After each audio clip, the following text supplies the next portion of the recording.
Hey everybody, how's it going? Mike here from Bush Green. Yeah, decided to go live tonight. See what happens. Haven't been live here for a little while. Just give me a second here. Just messaging with someone.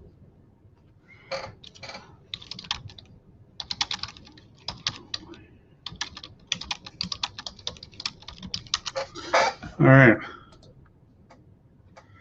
So yeah, so welcome everybody. We'll see just what happens here. I was chatting with someone and wanted to see if I would go live, and yeah, so I decided to go live because he wanted to come up and join the panel. So we'll see if he comes in here. I'll post a link here if anyone wants to join and have a chat. I know it's been a while since anybody's seen me. Had to take a bit of a break. Just life gets in the way, right? Just tired, work, family life, just a lot of things going on, right? And sometimes that's priority anyway. Family is number one. Hey, JT's Lawn Maintenance. How you doing? Thanks for coming in. I don't know how long I'm going to go out for. I usually say I'm going to go out for maybe a half an hour, see what happens, and ends up being a 6-hour ordeal. I don't think I'm going to go that long. I am kind of tired. Yeah, just catch up with everybody here and see what's going on. What's up, Mike? Hey, Jack. Hey, good, buddy. How are you? Good. How are you? Good, man. Long time no see. Yep. Been wondering where you been. Yeah, I've been just busy with life, and other things take priority. I've been watching everybody's videos, still commenting, and I'm trying to do my own videos here, but just busy. I haven't been putting out too much lately. I know that, but I'll start doing something again soon. I just thought I'd go up live right now. I know Mike is going to join from MSC too soon, so I've been chatting with him earlier. So I just thought I'll come up here and see what happens for an hour, just chit chat. Well, good thing my parents are out of the house because they kind of get they just get in the way of everything. Oh yeah. But today I got myself an actual commercial mower. Congratulations! What did you get? 52-inch Let's Go walk behind. Oh, nice. Hydrostatic. It's got a Velke on it. 19 horse Kawasaki. It's gonna need some work. Some guy put a different belt on it. It called for an 89-inch belt on the deck. The guy put a 104-inch on it. Oh wow.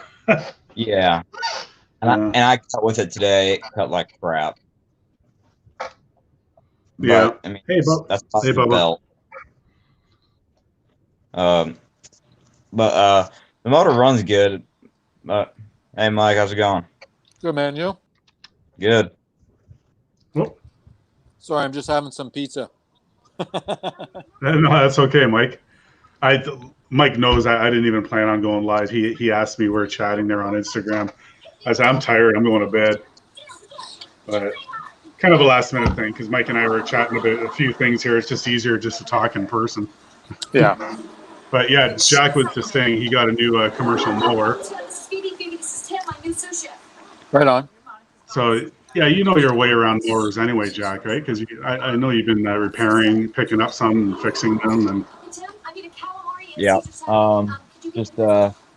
Well, I hate to see my Cub Cadet go. I mean, that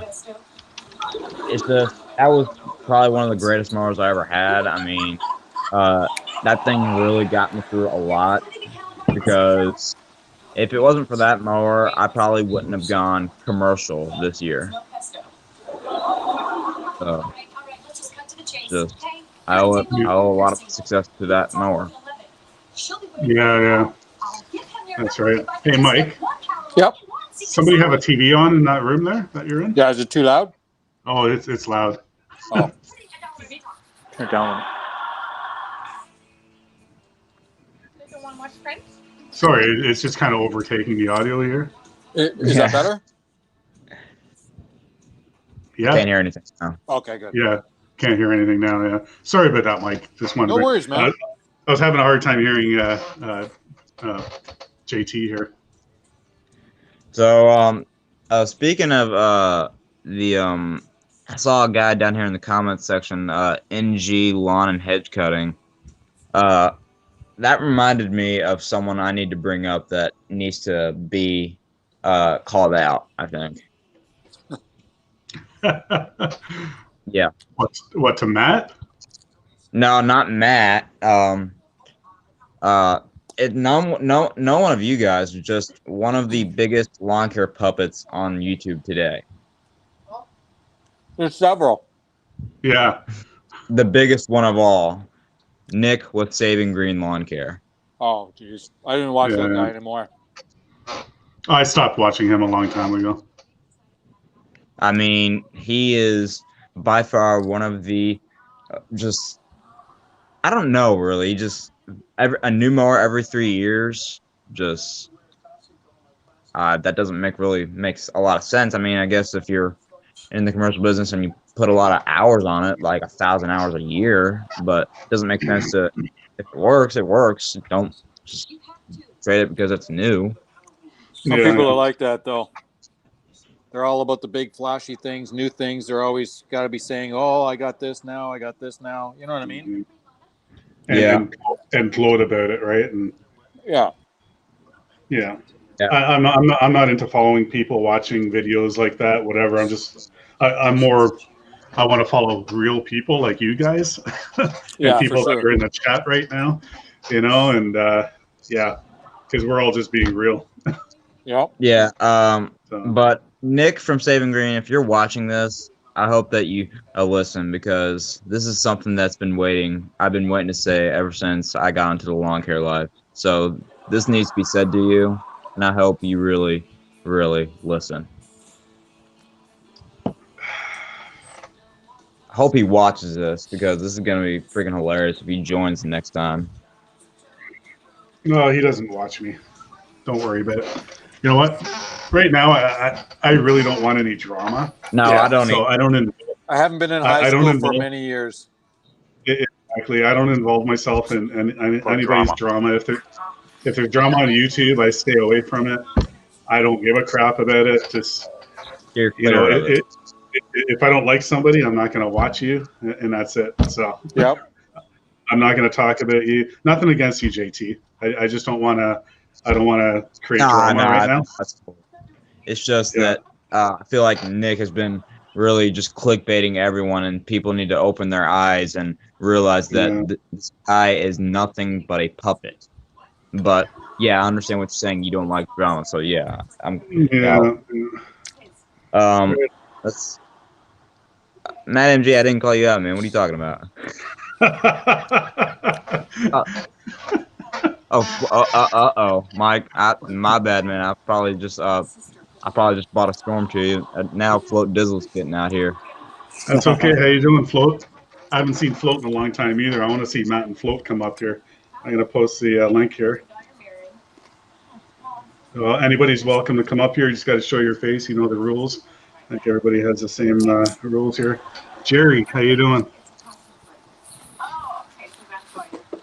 So, have any of you all heard about DLT Lawn Care? No. I think so. Yeah. Yeah. I don't know about that guy. I don't know. Is he? I feel like he's an older version of Nick. Well, how long have you been watching DLT for? I started watching him at the beginning of the year, but I noticed that sometimes he can do a little bit of clickbaiting. Yeah, you missed a whole bunch from last year then. So, Why? What happened? yeah, I don't want to talk about it on my stream. It just out of respect for people. Okay. Is that okay, JT? Yeah, that's fine. Yeah, I understand it. Let's just catch up with stuff here. So, Mike, how's your new tractor going? It's awesome. Yeah. Digging some dirt today, filling in some dirt. It was a good fun day. You doing it on Little- your own yard or on a customer? Just family member. Oh, okay, cool. Yeah, just helping my nephew out. He's doing some work for his mom and just helping him out. Yeah, right on. Franco, how you doing? Sorry, I'm trying to get caught up here in the chat. Did you see the Hey, Vicky. wrap? I'm fine. How are you? I did see the wrap, Franco, and it looks wicked. Older version of Nick. Yeah, you're right, Float. Hey, Bubba's property maintenance, man. I'm just having fun, man. I'm not really Yeah, trying to yeah, have to get Bubba. anybody. You know what, Bubba? Like, I know JT, and we've chatted a lot before. He is a really good guy. So just out of respect, on my stream, I don't want to have any drama. I don't talk about anybody's channels, and I don't put people down. I just don't want that out of respect for everybody on my stream. That's all I ask. You know. Let's put all that behind us, but we're Yep. we're done. It's over with. It's all behind us. Right. Hi, Vicky. How you doing? Tim Smith. How you doing? Yeah. So anyway, I was chatting with Mike earlier on Instagram about the grass flap. So I'm thinking about getting a grass flap for my 36 stand-on. Oh, are you? It works well. Yeah. I like the grass flap. I tried a V-Ride 2 with a grass flap, and it really worked well. I liked it. I have a homemade flap on it right now. A friend of mine helped me. He made it, fabricated a thing, but it kind of broke. So I kind of MacGyvered it, fixed it again. So right now I have a rubber bungee. I put a hole through the flap. I got a bungee up on my handle, so I pull that up, and I can open it up, and then I just hook it into my handle, and then I unhook it, put it down, and then I have to hook it on. It's just a bit of a pain, right? So I'm thinking about just actually getting something that is proven to work, that people use. I know Matt MG uses a grass flap too. I know Mark and Vicky, they have it on their machines too. You have one, Mike. Yeah. So you guys are all happy with them. I know that. So I'm considering ordering one. But the thing is, us being in Canada. Oh, they're so expensive, right? It's so damn expensive to come. So it's $2.99 American, $50 American shipping, and then converted to Canadian, and then we have duty, and then we have import charges. You're looking at $500. Is that what you paid for yours? I would think so. By the time the exchange and then the duty, it was probably close to it. You know what I mean? Yeah. But it's well worth it, right? Sure, it is. It's built. It's pretty durable. You know what I mean? Is it? Yeah. I mean, with all due respect and everything, I don't really think that that's how the currency should be. I mean, it's just the grass flaps are the products. I mean, they should be the same no matter where they're sold. Honestly, I mean, they're the same exact product. Yeah, the problem is they're not sold here in Canada, so we have to get it from the States. Nobody carries anything that's worthwhile carrying here in Canada for some reason. It's bizarre. I know. Like, I don't understand that. Like, why we can't have like an online store or something like that the US has. Like, they have several, like Ballard products and other ones, whatever, and they have everything, right? But in Canada, it's so much different. Like, nobody has. Yeah, I know. Like I asked my dealer about the accelerator. He kind of looked at me like I had two heads. He had no idea about these things, and those things are super expensive too. But the catcher on the side, the accelerators. Yeah, I have a John Deere version of it. Yeah. It fits on my 36 and 52 stand-on. Yeah, but the thing is, have y'all ever had to deal with like sulkies on walk-behind mowers? Like, are they kind of like grass flaps and stuff? No. Okay, well that's good, because that wouldn't be right, because I know that there's a lot of guys who run walk-behind mowers. So I mean, I'm one of them, but if you can't get like a Velke locally from your dealer, then walk-behinds aren't a good decision. Yeah, I would think that that because most manufacturers make their own too, right? Yeah. But the prices for them things are insane. They want $700 for that cage wheel caddy. Have y'all seen that? No. Oh, it's a nice Velke, but y'all got to see how much it is. They want $700 for it. I just think the mowers themselves are expensive. I look at like a Wright mower or a John Deere because it's pretty much the same, Mike, your Yeah. mowers. Yeah. Yeah. And I'm not seeing $13,000 to $15,000 there. I don't see it, man. I'm sorry. You know what I mean? I don't see it at all either. No. Hey, Donald. You can get a Skag V-Ride 2 at my local dealer for like 7,700. A 52-inch V-Ride 2 with a 35 horse Brig. Really, 7,700. that's probably 11 grand here, 12 grand. Yeah. What's up, Lipsy? How you doing? I think if I were to be in Canada right now, let's say I had a You'd be crying like us, right? Yeah. Well, the thing that kills us is the exchange rate for Yeah. one, because we're what, like 75 cents to the dollar or something like that. Yeah. So every dollar, what, we're paying another 25 cents on top of that, or Yeah, at least. yeah. So we have the exchange, and then we got to pay for import charges, and then we got to pay for duty charges. So it's just ridiculous, you know. Yeah. Well, like I was telling you when I bought those Cujo shoes, the most expensive shoes I've ever bought in my life. How much were they? But I don't know if you want me to tell you how much I ended up paying for those things. It was crazy. Well over $250. Oh my god. It was crazy. I think I'll stick to tennis shoes. It was insane because I was wearing work boots and they were starting to hurt my feet a little bit. Oh And I yeah. figured, you know what? I'm going to give them a try, right? Well, when they wear out, I won't be buying another pair. I can't wear work boots. I can't wear steel toe shoes or No, boots. I wear them in my full-time job for the last 20 years, so they're kind of like Okay. a second shoe. You know what I mean? Yeah, So my but feet like are used to them. just for grass cutting, walking around, Yeah, trimming I and know. stuff, it's just really uncomfortable. A couple of years back, I thought, you know what, I'm going to spend some money. I went to Mark's Work Warehouse, and I paid. They're on sale. I forgot the brand name now, but there's a whole bunch of hype with these boots, and everyone buys them. I forgot the name now. Not Dakota, but it's another brand they have. And I got them on sale for just over $200, right, plus tax. And they're crap. Like after a week, like just my feet were so sore. And they're collecting dust now. I can't return them because I used them for a week. Yeah. So what I do, honestly, 100%, I spent $30 for a pair of shoes at Walmart. So I figured out, like Walmart has all these cheap shoes sections, right? And I figured out this one kind of shoe that's really that's really comfortable, and they'll last me like 2, sometimes close to 3 months before they start ripping. And I spend $30 on them, and my feet are 100% comfortable in them. Yep. So I hear you.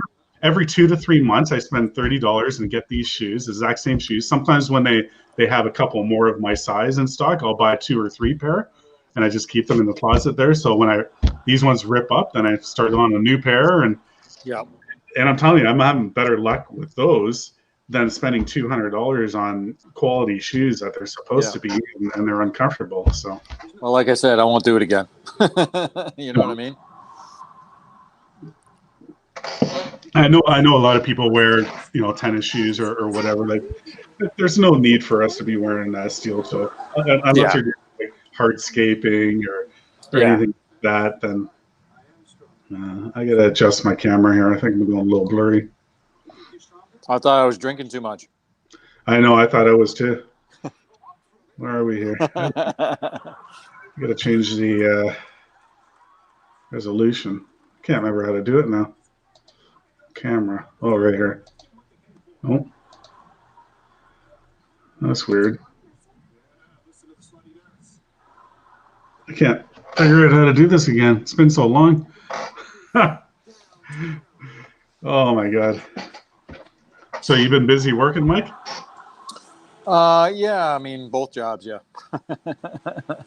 Sunday's going to be pretty busy for me tomorrow, doing some mowing. Oh, yeah. Yeah, I got a couple gas stations, I got a plaza to do, and I got like a 3-acre farm to do tomorrow. But my nephew helps me, so that's good. Yeah. It gives him a few bucks too, so. It gives him a few bucks too, so. Yeah. Yeah. Yeah. Oh, here we are. Finally found it. All right. That's better. Yeah, that's better. Yeah, I find with my camera, if I do really fast movements, then it goes blurry on me. Oh, Like at first, when I got this camera, it's a Logitech. I thought it was YouTube because I'm just so damn handsome, that they want to blur my face out or something. But yeah, it's just I find if I move too quick in front of my camera, then all of a sudden everything goes blurry, and then I got to change the definition on it from high to standard to whatever, and then it just clears up. oh yeah. Yeah. Let's see. I had something to say. I'm thinking about dropping this 1 yard. It's kind of a pain in the keister. What's going on with it? Why are you dropping it? Well, no, I'm not. I'm debating on it, but there's kids' toys in the backyard. Tons of kids' toys. Just everywhere you look, you will always see one kid's toy. And there's a big playground in the back, and they didn't tell me that there was going to be there. And it's just I have to weed eat around it. So, and it's a $30 yard that I'm doing. Did you talk to your customer? I told them it's gonna have to come up $5 in price, and they said that's fine. But I don't know if still don't know if that's enough. Did you talk to them about cleaning up, like before you come there? No, I didn't because they're older people, and I didn't want to make them have to go out there and do that because they're this lady's 60 years old and she's kind of disabled, so. No. So they have kids, or do they have their grandkids coming over? Their grandkids live with them. Yeah. Well, maybe just have a discussion with them and just say, like maybe, when your grandkids are here playing, ask them to clean up and have an area where they can put all their toys, and this and that. And try to reason with them before you give it up. Yeah, and just kind of maybe say that I would hate the thought of me running over one and not seeing it, and damaging one of their toys. I mean, things are expensive. I've probably done that 3 or 4 times. Oh, I ran over dog toys before. One like stuffed animal type ones, and they blow up, and you got like white fluff everywhere, and you can't leave it looking like that. So you got to pick it all up and hoping that they're not watching you through the window, And yeah. Oh my God, he ran over Fluffy. they just explode, poof. Holy shit. Anyway, I just gave up 2 yards because of dog poop. So I know I talked about these before, like on a live stream, whatever, but I have 2, and they just have zero respect for me, the lawn guy coming. They never clean it up. They always have an excuse every time I show up. Oh, I'm so busy and this and that, or oh, my son was supposed to do it, but I guess he forgot. Oh, or this. I'm like, I'm done with the excuses. It's August now. Well, actually, I dumped them 2 weeks ago. But still, like 3 months into the season, and they're still not working with me here. And it was probably every time too, right? Every time, and I got stuck in my wheels and smells in my trailer. I smell it for the rest of the day. So anyway, both of them, their final payment is August 1st, and I basically just sent them the same email saying, that I'm not dealing with biweeklies anymore. I kind of did a nice out. I didn't say because of your dog poop situation, this and that. I'm not one to put people down. Like I asked them, please just do this for me, whatever. They're not. So I basically took the high road. I basically told them I'm not dealing with biweeklies anymore, and that I'm kind of restructuring, this and that, and they understand. They're like, no problem. I said final payment's not necessary, so I'm done with them. It wasn't a big contract at all anyway. It was just a waste of going there. So. We got somebody else coming up here, Nick Jones. Hello. Hey there, how's it going? Hey, Nick. All right, mate. Long time no see, Nick. You all right, mate? How's your shed going, Mike? It's not up yet. I'm thinking about doing a video tomorrow, a follow-up video. Basically, the contractor that I hired to help me build this, he's behind because of the weather that we had. We had a lot of rain, and he does a lot of hardscaping and all that. So he's behind now, I think by 3 weeks or something like that. I was supposed to have the concrete pad done by now, and they're supposed to start building like next week. But what is it? August 18th. That's when the concrete pad's going to be laid, and they're probably not building until maybe mid-September. So it's kind of delayed. It's going to be done before the winter, so there's nothing really going on. I'm probably going to do a follow-up video tomorrow to show everybody like what it looks like right now. I did put a new fence up, and I was chatting with Mike about this earlier. Yeah. I totally forgot to set up a camera because I was digging out like old concrete posts and all that with the excavator, and we built a new fence both sides, and I didn't even set up a camera. I recorded nothing. So it's just been that way like lately for the last few weeks. That's why I've been kind of away from YouTube. Just I get so much on my mind, you know, and I need to focus on other things. Yep. Yeah. Yeah. Like speaking of new videos, I was wondering maybe this is a request for a video in the future. You think you might be able to do maybe an in-action video of the 52-inch John Deere stand-on? Yeah. Yeah, I could do that. Like not the camera on the mower, but on the outside. Yeah. So you want to see the okay. So set it up on a tripod and see the mower going, and you can okay. I know I don't have a lot of that going on because I just had the camera mounted on the mower all the time. But yeah, I could do that. So yeah, next time I use the 52, I'm gonna bring my tripod and I'm just gonna set it up, do a quick video. Yeah. I was gonna ask something else. So did you look at any other mowers before John Deere? Like Exmark, Skag, Wright, Toro, Gravely? Yeah, Toro. I was gonna get a grandstand before. Okay, actually, my zero turn. Okay, first I had the Toro recycler, the 22, right? And then I got the 30-inch Toro Time Master, and I used that for a year.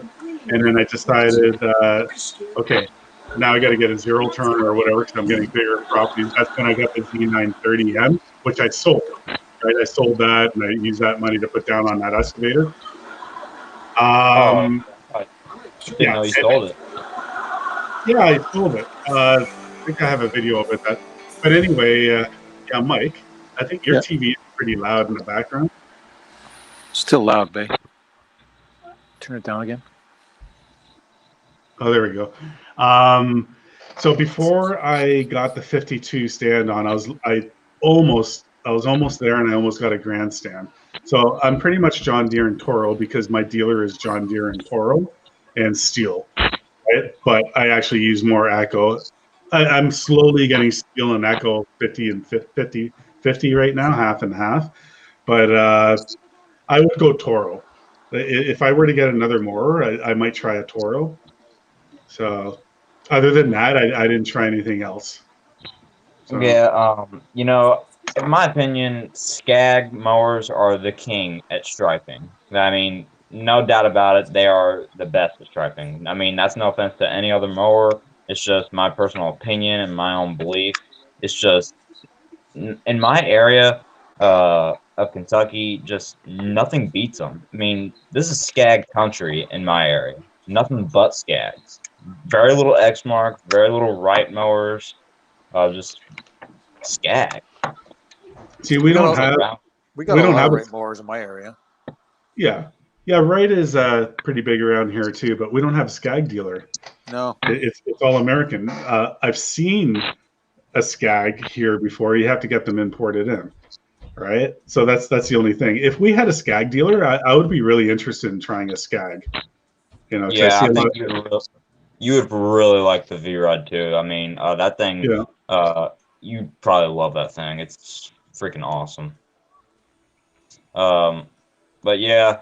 So you said Echo. That's your go-to handheld stuff and Steel. Yeah, like for trimmer, I like the Echo. For the backpack blower, Echo. I have a Steel chainsaw. I got a Steel combi. I don't use it as a trimmer, but I use it with the hedge trimmer attachment and the edger. What else steel do I have? I can't think right now. The hedge trimmer. No, the hedge trimmers are Echo, like the handheld, and then I have the combi steel with the attachment hedge trimmer too. So I'm kind of Echo and steel for certain things, right? But trimmer and backpack blower is Echo. So Yeah, nothing can beat them, really. I mean, just the quality of parts and the quality of service you get from the dealers, it's just unbelievable, really. I mean, I bought my Echo trimmer last year, and was it last year? Yeah, it was last year that I bought it, and or year and a half, whatever. But I've had nothing but nice things to say about it. I mean, it is probably the best trimmer I've ever bought before. It's the 225. Yeah, I picked up one of those. I got one in an auction where I picked up the stand-on little loader I had, Mike, that I sold. Yeah. I picked one of those Echo 225s up, and super cheap. It's still brand new. It's just sitting there as a backup for me. But I have an Echo, like it's like the combi system, the pass system. Yeah. That's the PAS 225. PAS. Actually, mine is the 2620, the PAS. And I have the 266 trimmer as well. And they've never let me down. It's pretty much the same as a 2620. Mark. Yeah. The 225, you can't go wrong with that.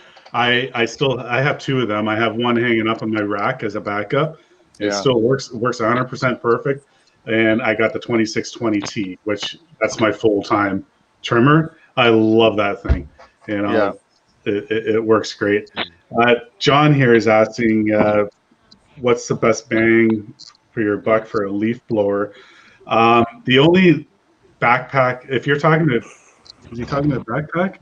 If you're talking about backpack, the only one I've ever had is the 770T, the Echo, and I have two of them. So I don't know if you guys know of another one.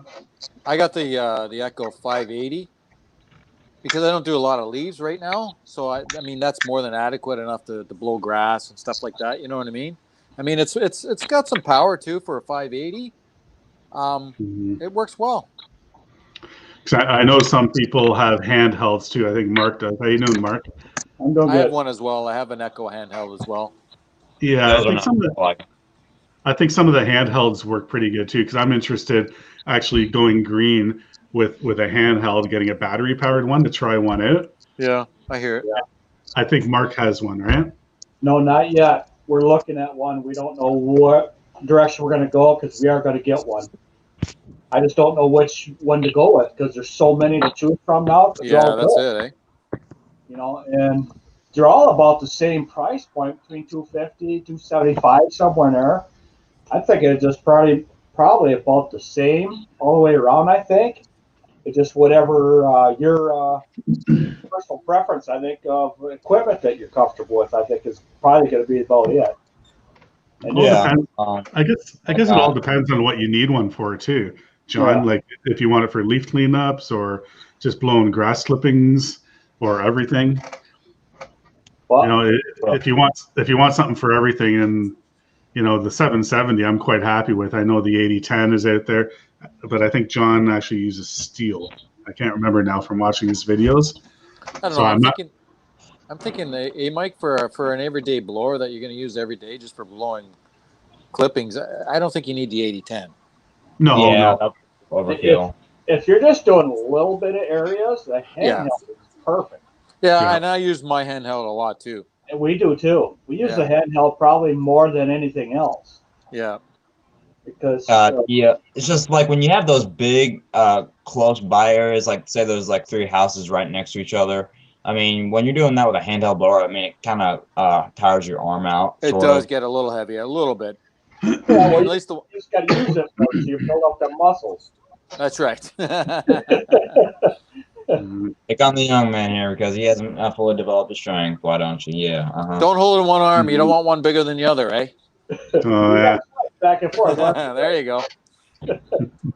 Hey John, there's nothing wrong with using a cheap Poulin. I still have from years ago my Whatever Weed works. Eater brand. You guys know the Weed Eater brand, the green Yes, one? I have one too. I have a gas powered. one. I have a gas powered handheld one still with that, and it works okay. It's Works fine with for Tim. grass clippings. Would I do a leaf cleanup with it? No. So Yeah, is it the Barracuda series? what's that? Is it the Barracuda series of weed eater blower? Oh, Or I'm is not it- sure. It doesn't say Barracuda on it. No, Colin No, Doug. not Barracuda. It Like- just says weed eater, and I don't know, Right. weed eater and some When numbers. was the last time you looked at it, Mike? Yeah, as I far got as- a weed eater. Yeah, I got a weed eater branded trimmer, and I got it for a birthday present from my friend. He found it in the trash. He gave it to me. I put new fuel lines in it. I cleaned the spark plug, and it works fine now. I use it as a backup trimmer, actually. Yeah. It's real light. It's the Featherlight series. I don't know if y'all ever heard of them, Yep. but it's Yeah. a good brand. But anyway, what were we talking about? the blowers. And as Yeah. far as the best bang for your buck, it's whatever brand you're comfortable with, most comfortable with, because they're all about the same. It's Yeah. personal preference. A lot of some have got better features than the others, and I would get the what you're most comfortable spending the money on. And whatever dealer's the closest, eh? To spend as much as you can afford to get that one, because they'd rather have too big of one than too small of one. Yeah, a for blower. sure. Yeah, you want to be proactive too. Like if John's still listening there, like if you're getting into, I know you're just getting set up and you're going to be getting big mowers soon. Now, if you're going to be doing leaf cleanups, I can't remember what area you're in. Then you might want to look into something a little more powerful too, right? And Or- then sooner or later, you're going to get into a regular cleanup when you're going to need that stuff too. So Yeah, Yeah, doing the shrubs. my blows I have right now, it's Red Max. They're not really that common in my area anymore. They kind of went out of style, but it works great. It's real old, so it's kind of hard to find parts for, but it's a really good blower. I like it. But I think I'm gonna need to upgrade sooner or later. Not just because I want something new, but just because I don't feel like it's gonna be as efficient. how you doing, Ken? Yeah, anybody's welcome to come up here. We still got one more spot. I'm gonna post a you got link. 10 spots, Mike. I'm sorry, what's that? You have 10 spots. Oh, really? I heard that last time I was live. I think that's Yeah. only if you pay for the thing. I don't pay for StreamYard. Oh, okay. Because they said it was for free. They said Really? the basic. No, you have to pay for it. What's that, Mike? You have to pay for it.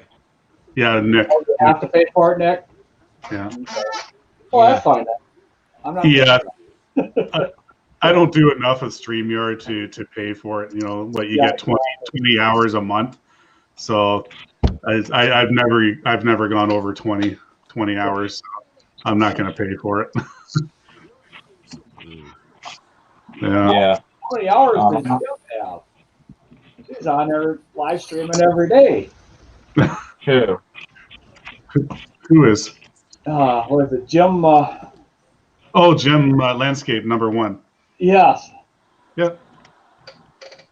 Because he's on there all the time. He's always Yeah. doing a live stream. Yeah, he pays for it. So Okay. yeah. Yep. So, Mark, you gonna be going live tomorrow? Tomorrow night at 9, yes.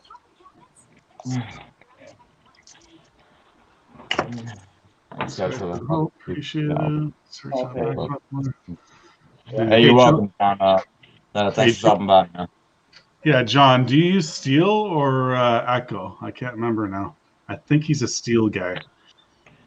Let's see what his answer is. I disagree with you, Mike, but I think he might have said Echo. One of those Oh, two. really? Yeah. I just watched his news video today. So he's starting to set up his No, garage. I'm just going over to Still now. Are you? Yeah. I just started off with the stuff that I can actually afford. And just buy it as and when you got the money. Yeah. Yep. Wow. Yeah, you know what? Like we all say all the time, it's personal preference. What dealer do you have local to you? You know, do you want to drive far for a certain brand? So that's why I'm John Deere. My John Deere dealer is a mile away from where I live.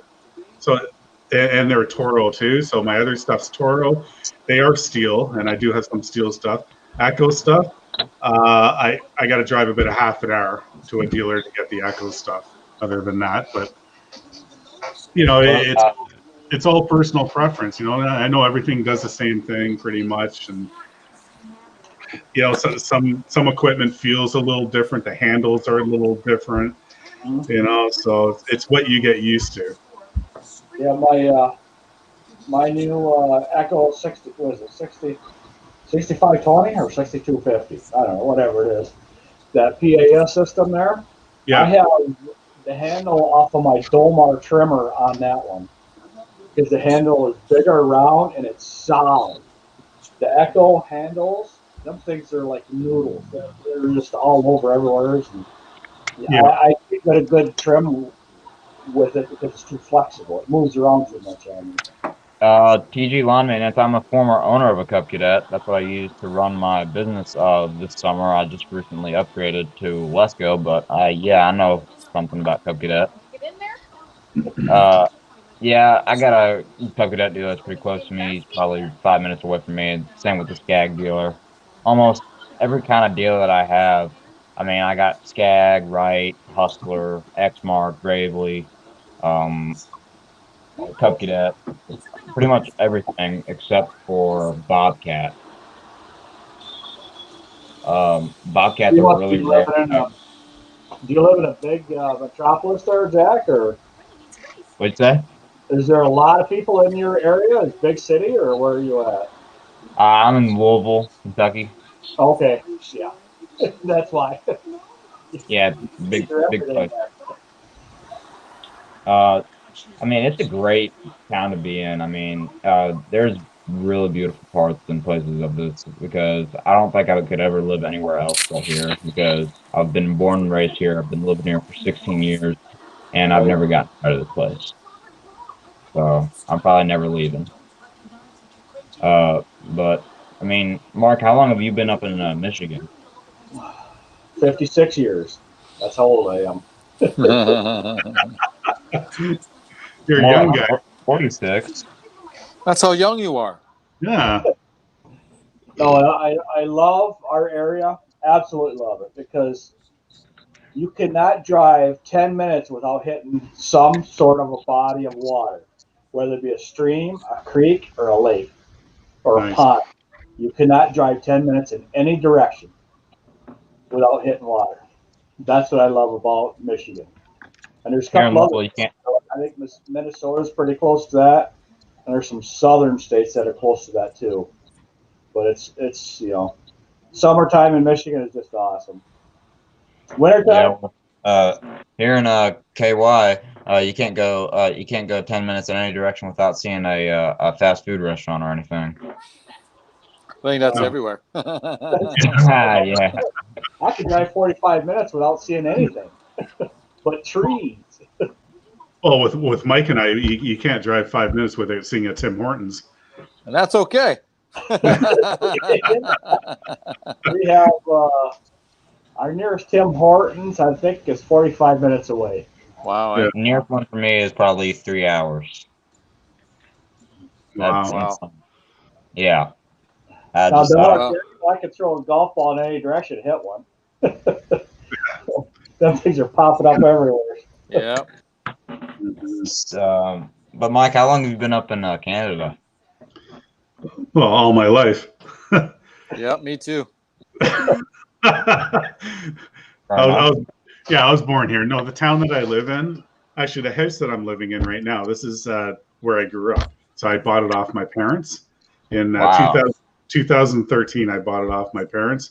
Now I didn't live here all my life because I did move out, and my wife now, but when she was my girlfriend, we had an apartment for a few years, and You then didn't live in the basement? we actually did before Oh, we did you? got before we got our first apartment.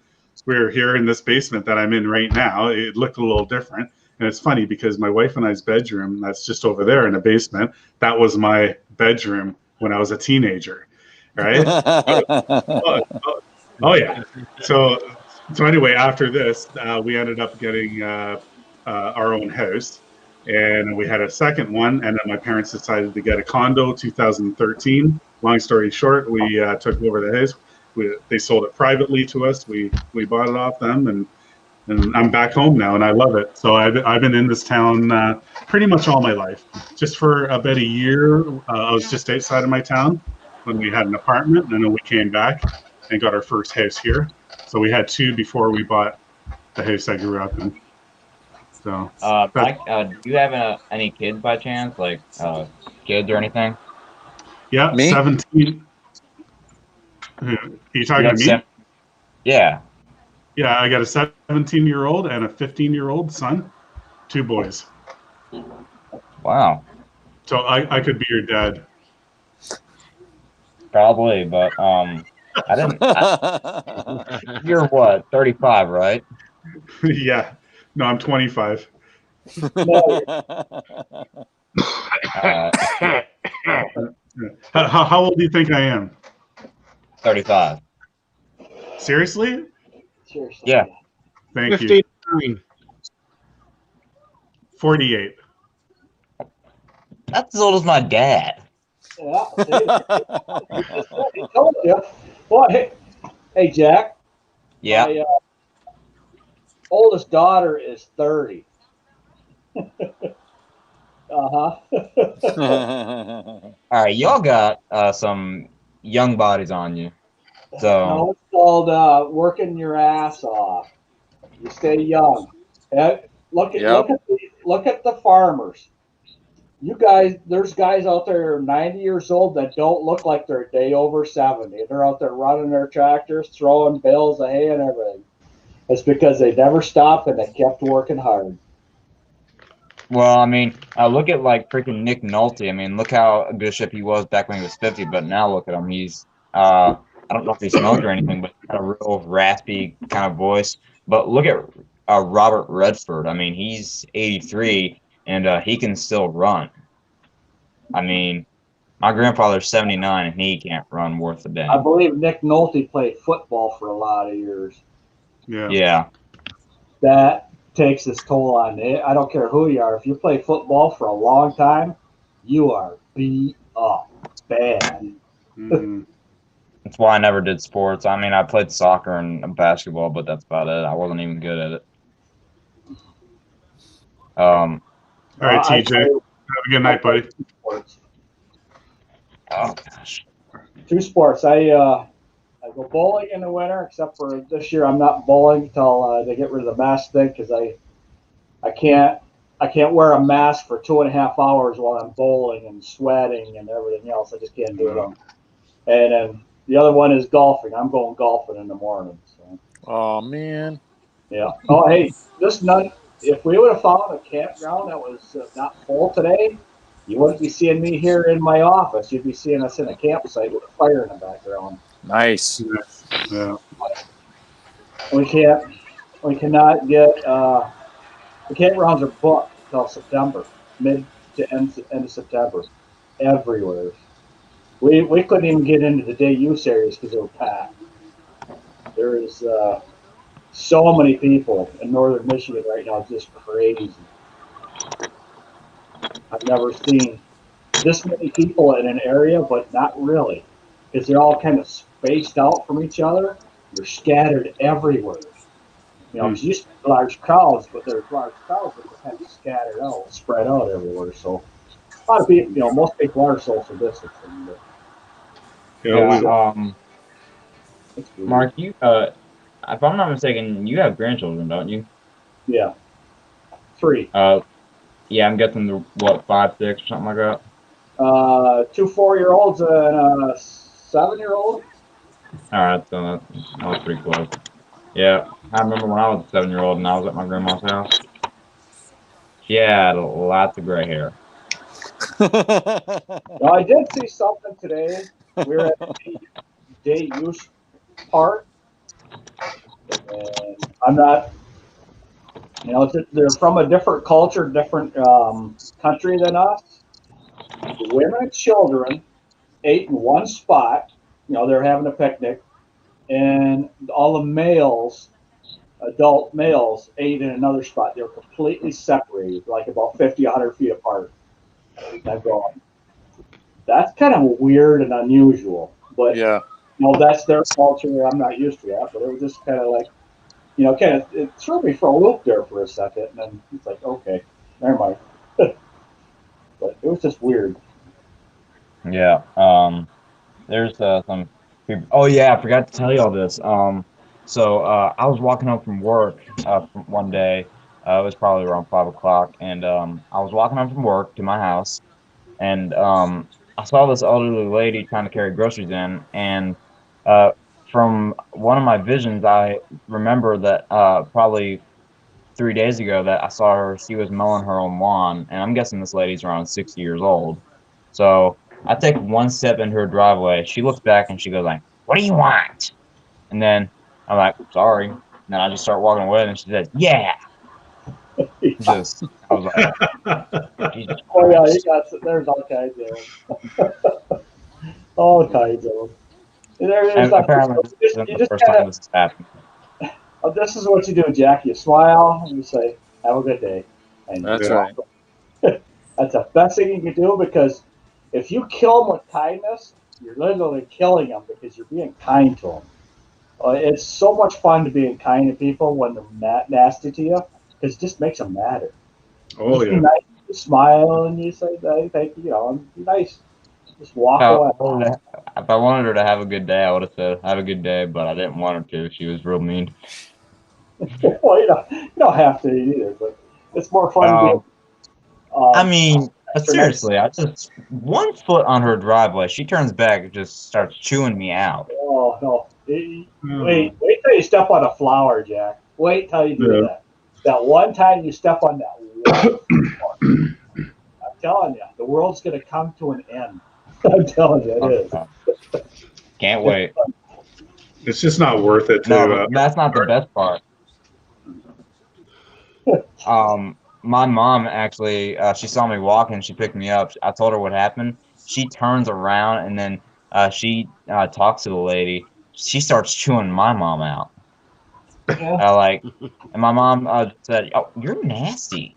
And then they went back and forth, and then they just this lady was rude. And apparently, this isn't the first time that this happened because the whole Well, neighborhood knows this lady. So She's the witch of the neighborhood. you just never know people's mental Uh, state. It's just not worth it. Like Mark said, you know what? Like the more nice you are to people like that, then the more angry they're gonna get. Just walk away. Just walk away. that's what we do. Yeah. but I Yeah, should have done yeah. is walked away and I said parked sorry. about a month ago. I parked in front of a mailbox where I always park. I've been parking there for 10 years. Well, it was happened to be a different time, and I wasn't paying attention to what was going on. Well, a mail lady went by and then stopped and dropped the mail off. Well, the people that were living in an apartment next to the place I was cutting were just chewing me out. Actually, the lady was chewing me out because I parked in front of her mailbox, and I said, this is what I said. I'm sorry. There's nothing I can do about it now. And she kept chewing and chewing. I said, I'm sorry, but there's nothing I can do about it now. And that's just what I kept on saying. And then that's all I said to her. And she got done yelling at me and walked away. And I just kept right on going. Mm. You don't lose sleep over it. You just kind of, you're not having a good day and you're taking it out on me. That's okay. You move I, on.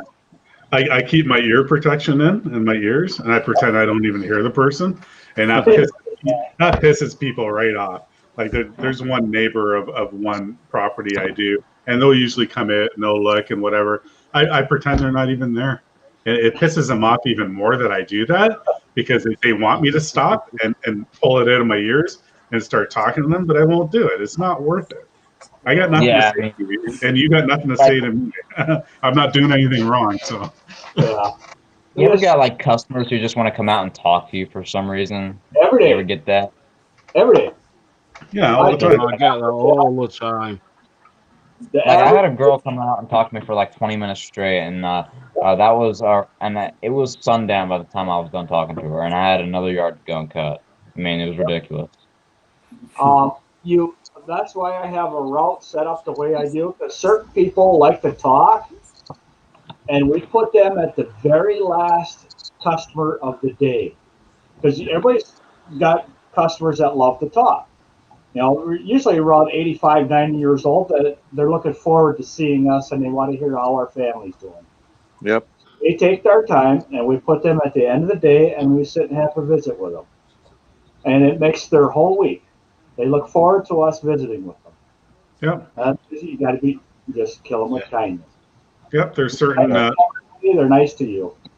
There's certain elderly customers I have, and I know, and one, every time I come there, she comes and sits on her porch with a big smile and just watches me when I'm done. She knows my routine. As soon as I put the backpack lower away and I close that side door of my trailer and latch it, she knows I'm going to come walking up, and I have to do it, and I do it all the time. And I talk to her for 5 minutes, you know, and it makes her week. She lives by herself. Her husband just passed away a couple of years back, and you got to do that, you know. Yeah. Yeah, one of my customers, they're an old elderly couple. I'm guessing around 80 years old. Her husband has Alzheimer's. He's had it for about 10 years now, and his health is declining very slowly. He sits in bed most of the day. Last year, he was mowing his lawn. Then this year, I'm mowing it full time. But he can't do anything. He's disabled pretty much. And I always ask how he's doing, because I know that she's not going to say anything good, but I'm just hoping one day she's going to say he's getting better. But that could be another year from now. There's So a gentleman that lives down the street. Well, it used to be a skag dealer. It's not a skag dealer anymore, but lives down the street from that dealership, and he is out there mowing his grass every single day, because he's got the dementia thing, Alzheimer's thing going on. So he starts at, it's a huge farm, and he starts at one side of the yard and he cuts all the way across. It takes him pretty much all day to do it, because it's a lot of property and he goes slow. So, and then he fuels the thing up, washes it all up, cleans it all up, puts it away every night. He gets up the next morning and starts all over. He does it every single day. Wow. This lawn, there is not a single weed in it anywhere. So I mean, it's beautiful. The lawn is absolutely beautiful. Yep. Sometimes people know how to take care of the lawn, but when I was first growing up, I didn't know how to take care of that crap. You know, when I was out there when I was 4 years old, I was pushing that little lawn boy. I didn't really know what it was. I just knew to flip up the handle to go forward and just go into a box square kind of pattern, and just make sure everything's cut. But once I got my first riding mower, which was I was in first grade when I first got it. It was for my birthday. I'll never forget it. My brother, who's 19 now, and I'm 16, so he must have been, I don't know, 13, 14, something like that. And he wanted to try and drive the tractor.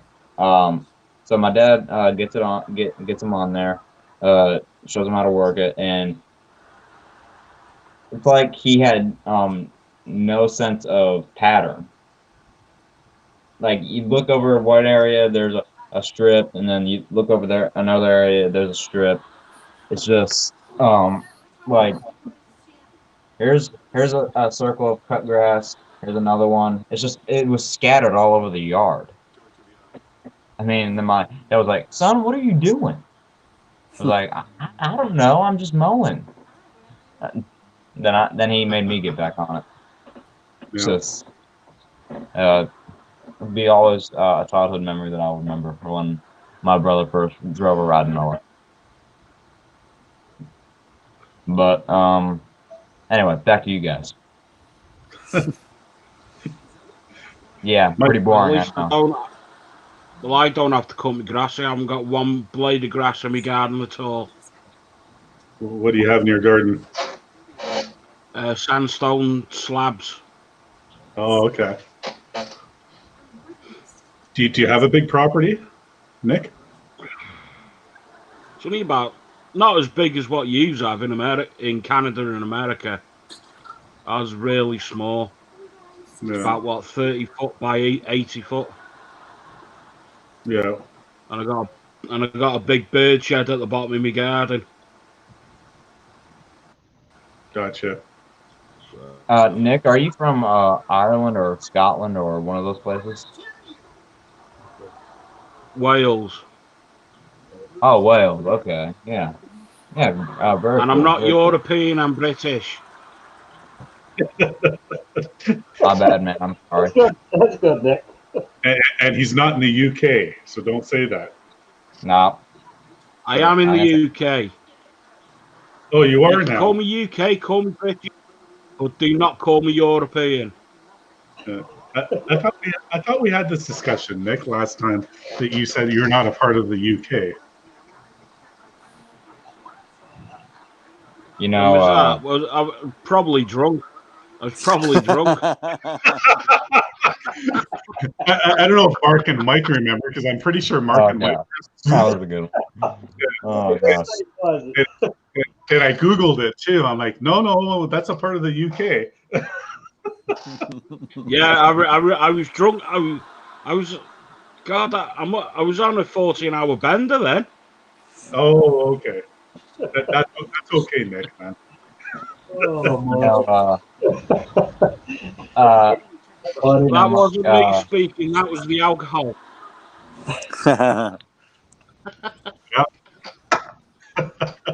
hey, Mike. There's a joke for you. If you're a Canadian in your living room, what are you in your bathroom? European.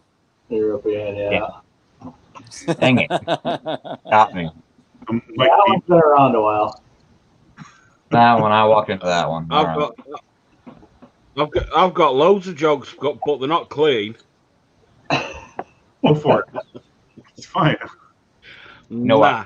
why husbands are like lawnmowers? No, They're hard to get started. hard to get started. Okay. I got it. Gotcha. Hey, Jack, Yeah. are you any good at puzzles? Puzzles? Yeah.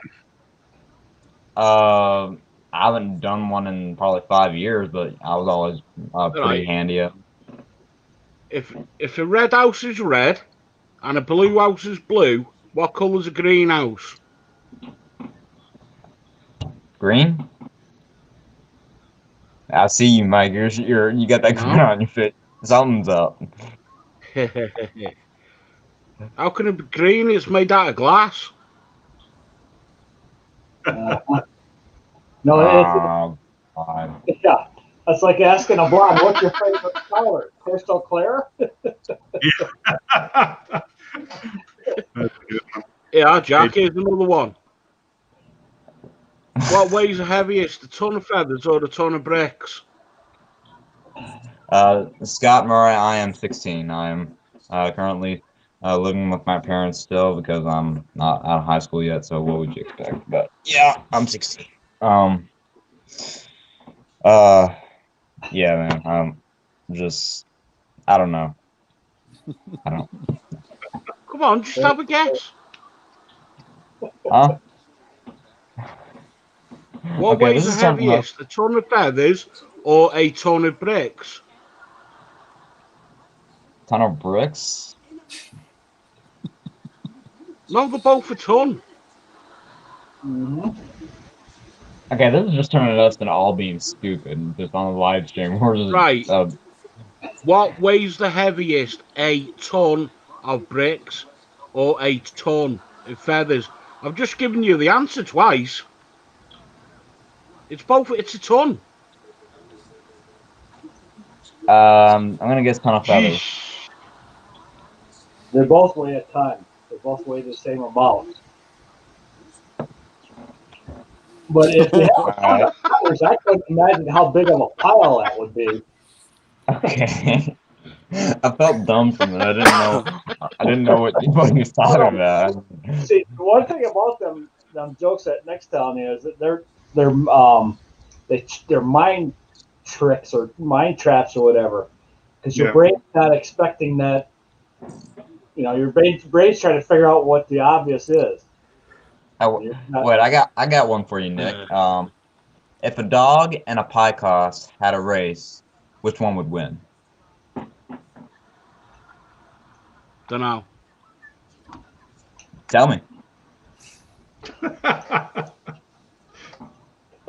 dog. No. There you go. That was my answer. No. You were supposed to say what's a pie cost, and I was supposed to say about $6 or $7. Oh, yeah, I get it. I get it. Oh gosh. I kind of had a dream about maybe being a kind of a lawn care comedian or something like that.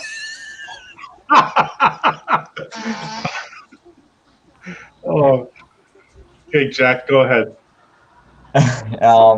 Like I don't know, but like I would get up in front of like Entrepreneur Academy, and just like Brian would be sitting up front, something like that, and I would just be cracking jokes about lawn care. You know, lawn care customer stereotypes like the talker, the looker, the perfectionist, or whatever. You know, there's there's guys that just come outside and they just look over everything. They're just like just looking over every single thing. I mean, there could be a one straggler. They're like, "Come fix this," and uh, I'm like, Or you to then the I gotta big go one. back all the way back to my trailer. I gotta get the trimmer, and then I just weed eat that one thing. I go put it back on the trailer. Then they find another thing. Then they just call me again, and it's just like, Huh? really fun thing. It's No, just, he's the lawn care comedian. All right. I'm the LC. How about you work on that, and then you can do your own live streams of lawn care comedian, right? Yeah, I'll Right. have you all in my audience. Yeah, you come at some videos, maybe do some comedian videos. Couple. Yeah, I don't know. I mean, I've known to make people laugh so hard to pee their pants, but I'm not sure about being a comedian. I mean, I know I'm no Ron White, but I'm pretty sure I could crack a few. Yeah. If y'all have ever seen Ron White before, you know what I'm talking about. No. Might be one of the most irate comedians I've ever seen before. Nah, Chubby Brown. Russell Peters. You guys know Russell Peters? I've heard of him. No. Yeah, really crude. No. He's Canadian. Mike, have you heard of Russell Peters? I think so. Yeah.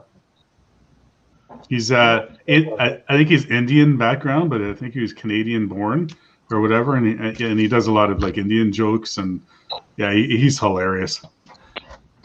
Have y'all ever heard of Larry the Cable Guy? Oh yeah. Yeah. Oh yeah. Everyone Yeah. has. What am I thinking?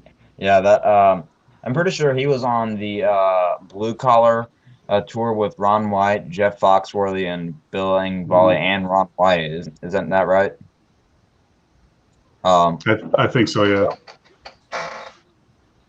Aren't we all blue collars or something? I mean, relatively speaking. No, I don't wear shirts. That's why we can't see Nick, because he never has a shirt on. No, you wouldn't want to see me anyway. I'm wearing my birthday suit. Oh, lawn care juggernaut. How you doing, Kevin? Hey, Jack, Yeah, I bet you can't pronounce where I'm from. Wales. No, the town where I live. I don't know what town you live in, dude. I mean, there's of course I can't Where I pronounce live, it. it's called Llanfyddecyn. It's called what? Llanfyddecyn.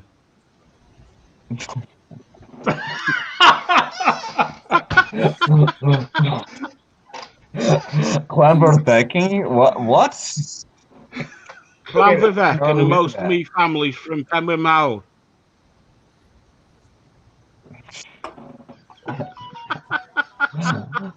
I don't know. Oh. Wait, what happened to March? What? I'm here. We can't see you. I can Can't see him. I can see him. I can see him too. Hmm. You I can't. Jack's getting worried. There he is. See? All right. Yeah, I can't see him. Can you see Mark now? Nope.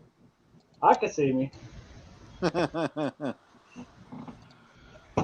You might have. Are you on a cell phone or a computer? Yeah. Cell phone. Did you get him, Mama? Yeah. Got me. You might have to refresh. You might have to leave and then come back. Yeah. That happens quite often with the cell phone. For some reason, it does that. Who was Floyd was having problems with that one night when he got his cell phone in his yard. Kept dropping. Matt MG. Like he was having that problem before he got his PC. I think he has a Mac now he's using. Oh, okay. But yeah, he was having a problem too. I find that like whenever I have a stream or even other people's streams, if somebody's on a cell phone, there's always one person they can't see or hear.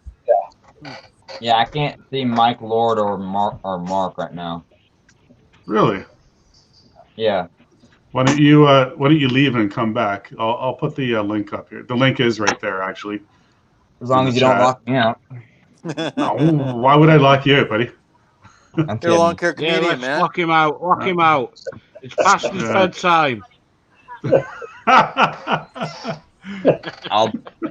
I'll be back. All right, I'm gonna lock him out. Oh man, that's funny. So is anybody working tomorrow, or everybody Yeah, I taking? Are you working, Mike? Yeah. Well, I'll go golfing in the morning, maybe. Depends on if there's tee time available. I don't know. It's going to be kind of tough tomorrow, but we'll see. There's just so many tourists in our area. Everything's is booked. But if not, we're going to be, or sometime tomorrow, I'm going to be up on the roof of my camper with the garden hose. Vicky's going to be inside the camper and try and find where that leak is in our roof. We still have one leak. I sealed everything up on the motorhome except for I don't know where it's leaking at. I got a feeling it's around the air conditioning, and I put the air conditioner on the roof there. I couldn't get underneath it, so I'm thinking that's probably where it's leaking. So I might have to unbolt the whole thing. Oh no. I think Mike, Jack's getting a bit tired there. It's past his bedtime. Yeah, I think so too. That's Kentucky time. Is it the same time as my time? 10:49. Behind it. It's early on him. Yeah. What are you, Jack? Is it Central Time? 10:49 right now here in Louisville. Oh, so Yeah, you're same. So same Eastern. time. So Eastern Time then. Okay. Yeah, So it's you're- nearly you're- 10 to 4 over here. Yeah, it's Yep. late over there. We're in the Wales. I think I told you, Nick. My sister, she's living in England. She's been there for over 30 years now. Yeah. Yeah, I think I told you that. But you're farther north. Whereabouts in England? Chelmsford, Essex. Oh, that's down towards the bottom. Yeah, that's down towards the bottom because I know you're farther north. It's close to London. Yeah. It's a bit, maybe 30 to 40 minutes from London. Yeah, the only good thing about London is the road going out of it. Yeah, It's an absolute dump.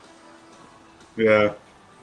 I got a buddy that's got a house in England. I don't know whereabouts there, but he's got a house in England and he's got 2 houses in Michigan. And he's got it's his wife's house or his wife's parents' place there, and her and her brother kept it, so they bounce back and forth between the U.S. and England all the time. And they have a savings account set up in England, so there's no exchange or nothing of money. They don't have to worry about nothing. They just have a debit card set up over there in England, and that's what they use. Wake up, Jack. He's got some nice places. He told me, he said that his place in England's worth £600,000, I think he said, something like that. Oh wow. So it's a pretty decent place, I guess. And, well, unless it's a high rich neighborhood, I don't know. And then it might be the scuzzy house. You never know. Yeah, wake up, Jack. Jack. Time to get Coco. up. Let's sleep. Oh, God. Oh. Hey, Jack, I think you need to hang out with Terrence Landscape. I don't know who that is. I'm like, oh, God. I need a cup of Have you had coffee your right now. cocoa yet, Jack? Coco. We are out of cocoa at the moment, Nick, if you must know.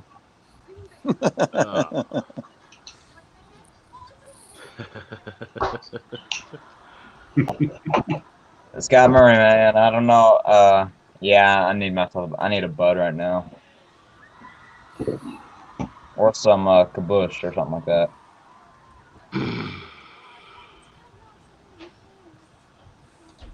Huh. Awkward silence always helps that, right?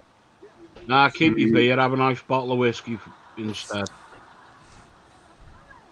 Oh yeah. That's what my friend drinks, Budweiser. I mean, I don't like it all that much. I like Bud Light more. That's a girl's beer. That's for women. Bud Light? Oh yeah. Yeah, it's for women. Stella, that's a beer. That's a beer you can drink all day long and still keep on drinking. All right, I know everyone's got a preferred beer here, so let's start from the bottom. Mike, what do you drink usually? What, alcohol? Yeah, like beer, I mean. Yeah, that's what my dad drinks. Yeah, I drink Miller the same Lite. thing. Yeah. Yeah, that's what the old timers drink. Yep, you got her. I used to drink a lot when I was younger, and up until my kids were born, a lot, and I cut down pretty much to nothing, and I hardly drank. This is my first beer I had in like 2 weeks. So that sounds like me. I'm not having a Coke in 2 weeks. All right, Mark, what's yours? Well, I can't drink. Oh. I How take old are you, Jack? medication and I can't drink any alcohol. I don't think you all need to know that right now. Oh yeah. It's called ADHD. That's what you gotta have. yeah. Yeah, I have ADHD. Mine just gets worse as I get older. That's all. Yeah, it affects me most when I'm in school. It's just I just can't wait to get home to start working. It's just it's really affects me usually. At least you have something that makes you feel good and forget about things, and you do it. Yeah, and that's important. So it is very important. Yeah. trying to think. The first time I actually tried beer was when I was 6. I was 6 years old. Well, for as long as I can remember, my grandmother's house, I think my first beer, I think I must have been about 7 or 8, maybe. It's just the way it was. A military family. Everybody was drinking beer. You had, the kids could have one. Now you go to jail for that stuff, but back then it was, we're talking what, early 70s. Yeah. And my brother's 19 and he drinks, but I mean, I guess I don't really know. I mean, I'm kind of against it. I mean, I'm probably not gonna drink at all because I know if I get hooked on it, there's no turning back. So that's why I don't want to take a chance. I love the taste of beer, but actually, I had to quit drinking beer probably about 15 years ago because 3 beers gives me a migraine. I just go home. No. Something about the beer gets me. I haven't tried the new microbrews that they're coming out, but I just don't like the migraine headaches, so I don't have any. And plus, I can't drink it now either. So I'm just a boring person. Don't go out to eat. Don't eat no fast food. Don't. Yeah. Well, I started drinking and smoking cigarettes when I was probably about 14. And I quit smoking back in 2016. So I'm totally off it. Doesn't bother me anymore. Happy I did it. And pretty much the same time, too, that's when I slowed down with drinking. And if not, pretty much stopped. I stopped pretty much for a year or two. And just once in a while, like to enjoy one, and that's it. I don't get drunk anymore. I don't want to get drunk anymore. I don't want to have a hangover anymore. I don't want to get a headache. I do get headaches now if I do drink too much, like what Mark said too, and it's just not worth it. I got more money in my pocket now, and and I got too many things to do. That drinking takes up too much of my time. Yeah, exactly. But I think it was influenced a lot too from other people that I hung out with when I was younger, and I kind of changed my crowd. When I met my wife, she's in the other room. She's probably gonna have a smile now. She did kind of change me, and I did stop hanging out with a certain crowd that I used to hang out with. Because if I was still hanging out with them now, I probably wouldn't be married. I probably wouldn't have kids, and a lot of them don't. A lot of them are still alone, and because of it. And I had a direction where I want to go with my life, and that's important. You have to have a direction. What do you want to do with your life? Don't wait until it's too late. Yep. Hey, Mike, your wife is probably like, you bet your ass I changed you. She's getting ready to go to bed. No, I had to cut down on my drink because I was always doing stupid things. Yeah. There's a lot of always coming up. Getting up Sunday morning after Saturday night and just you do nothing all day long because you're all hung over and everything else. Oh yeah. And you waste a whole day just in things you could have been doing. Oh yeah. Exactly. Yeah, Scott, you could be 19 here to buy alcohol and drink in bars. It was 18 here for a long time, then it jumped it to 21. No. Back in must have been 80 or 81 they did that. 1988 or 81. Because I had buddies that were able to legally drink, and then the following year they couldn't drink anymore. They were pissed. Yeah. So. You see what Terrence said here, having my daughter at 19 made me grow up quickly. Yeah. It does. Sure would. Hey, Kevin. I didn't even realize it was on. I was watching YouTube on that screen. Oh, how long were you waiting in the basement there? I just realized you were down there. Oh, I don't know, maybe a minute or so. I'm here to crash the party, bring some excitement, maybe Oh. wake some people up. No, this is awesome. It's the first time actually I met you live here now. So I You got don't the same- drink very often anymore, but occasionally I do, and I'll take a sip, but I don't get trashed anymore. no, It's not for me. And when I'm drinking a beer, I've Right. noticed on my YouTube channel, the European guys give me hell about it. But if I'm going to drink beer, it will be Bud Light. yeah. Me too. I've tried Stellar. I mean, it just reminds me of, I don't know if it's the packaging on it. It reminds me of a woman in high heels. Oh, Stella, yeah.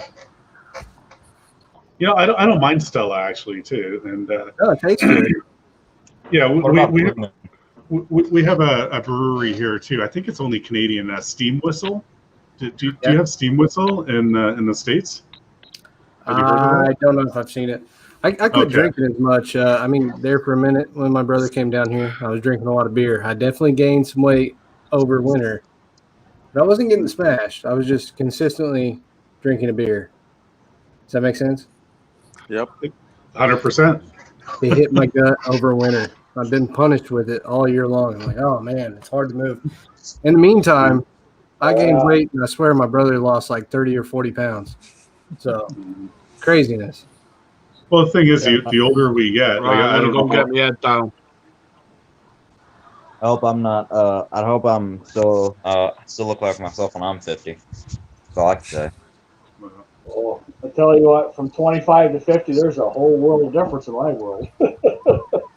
Well, damn, they're 60 now, but yeah. Mark, I'm gonna guess that you look like you look like the way you are right now when you turn 15. No, no, nowhere near. Mark, No. you Oh, we had honestly, more hair then.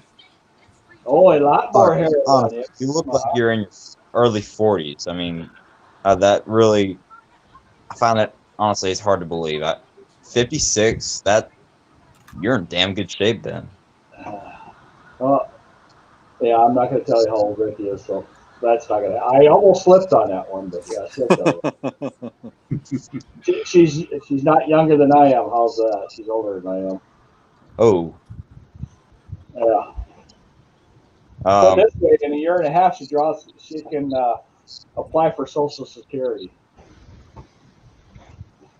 Well, we get raised then. Our income gets a raise. yeah, I'm not trying to be a kiss ass to anybody, but it's just everyone here looks real young. That's called. Well, thank you. Outside. Yeah. Thanks, Jack. Mike Lord, I'm gonna guess you are 32. 52. What is the? This You is can't judge how old people are. I tell you what. well. Well, I'm how not old am being I then, Jack? Judging by your profile picture, I'm gonna guess you're in your late 30s, early 40s. What? No, Maybe. I'm guessing wrong. Maybe. Yeah, I'm 42. What? How old are you, Nick? 42. 42. Knew it. You're a young guy. Need a bigger picture. I can't see that one. Yeah, I'll get a better picture for you. Is he going to be clothed? Yeah. Are you gonna have a shirt on? Are you gonna have pants on this time? Oh, there you go. What a neck. How you doing? Okay.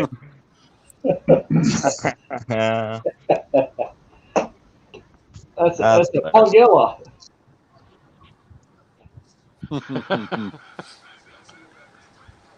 Right, I'm gonna go and get my head down. That's funny. Juggernaut, you are Catch you again, late mate. 20s, guessing? Late what? Late 20s? That's correct.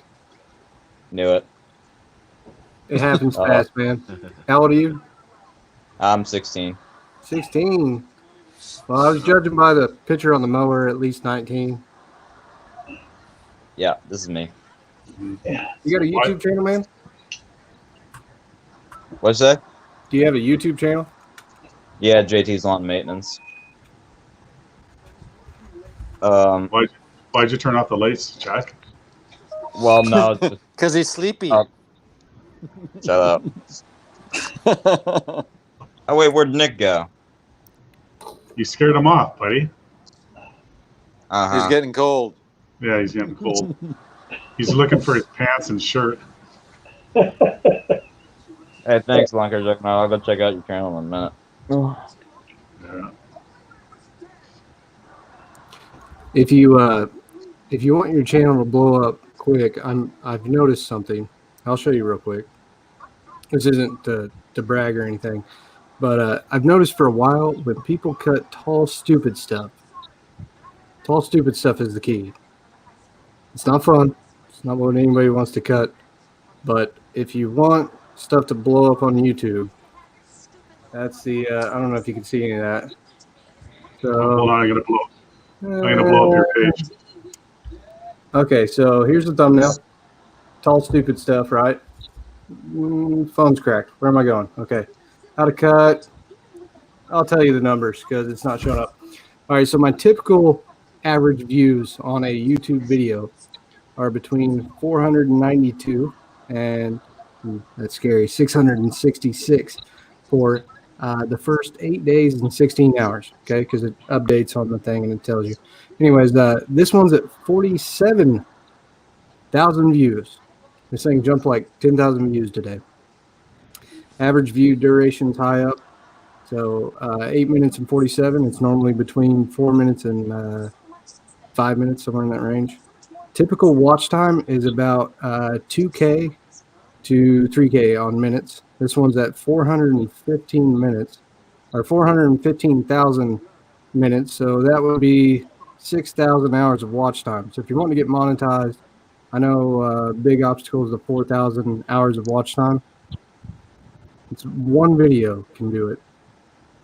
And I'll go ahead and tell you, because I've got videos that are making money. It's not very much, but and nobody's honest. I don't know why everybody's all shady and they're not honest about stuff on the internet. This one's made $102.46, which I think is pretty cool, because when I average it out before that with the other 200 videos, I've made about $1 per video. So, but I thought that was interesting. So if I noticed you got a channel, and if you want it to pop, go mow some dumb stuff and film it, and then talk about it on the video, and people will watch. Yeah, I got a yard tomorrow that I'm probably gonna film, so it'll be good. I hope y'all watch it. It's insane. Yeah. I think it's like a 2 foot tall. Yeah. That'll do it. People love watching you mow down that big old tall grass. And it's not gonna be with the Lesco mower. You're Nope. gonna use? Are you gonna use the push mower? I'm gonna have to. Oh yeah. Yeah, I underestimated that's gonna be messy. Lesco. I thought it was a 48, but in turn, it's a 52. Yeah.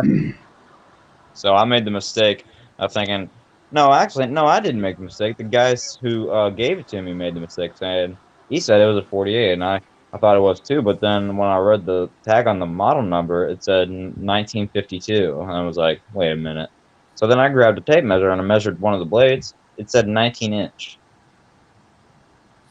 And as 3 19-inch blades make almost 54, or something like that. I don't know, but still, it's around that range. So I knew right then and there that I had a 52-inch mower. So how long have you been doing this? Lawn care? Yeah. Well, this journey started when I was 4 years old. What? Out there cutting with your Yep. dad? Yeah. Or what? Well, no, I was somebody- just a neighborhood kid. Just had a little lawn boy, and I just cut dawn till dusk. Yeah, that's cool. I think about has everybody in here cut from sun up to sundown before? Yep. Mhm. That's what you got to do to kick it off. Go out, sweat, work long hours, wake up, do it again, come home, work in the office, bill everybody, wake up, do it Yeah, what's again. up, guys? What What's up, up? kid? I saw that you have a Little greenhouse, sir. Yeah, I'm in Kenny. You don't remember me? I was on here like a couple weeks ago. Hey, Mike. Oh, okay. Yeah. You want? Yeah, I'm a dude from Toronto. Yeah, I'm the guy from Toronto, man. Yeah. See the progress Oh, on that's them? right. They're flower now. Yeah. Sorry, Cage. Yeah.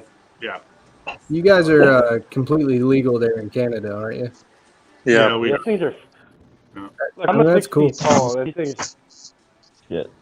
are like my height right now. Look, My bad. like they're I bet it freaking my smells height. very good in there. Yeah. Hey guys, I'm gonna bring something.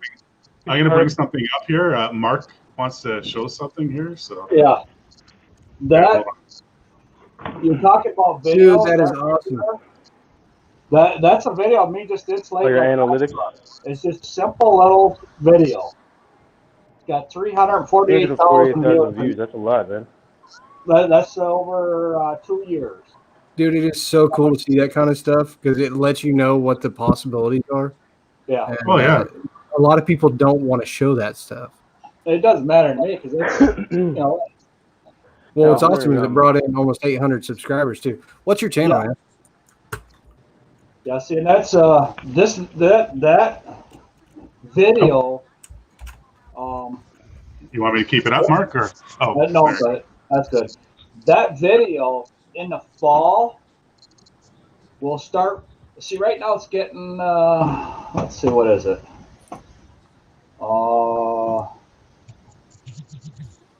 Let me bring it back I'm trying to up fix the here. audio. I can't hear some people. It's Well, guys, I'm gonna take off. I'm falling asleep, unfortunately. Oh, hey, All right, you know what? We didn't mean to put you to sleep. No worries, man. Thanks for coming I'll in, talk Mike. to y'all later. Okay, have a good night, eh? Peace, dude. Hey, brother. No worries, man. All right. Ciao. Good. Take See it ya. easy, man. This right here. Let's see, where am I at?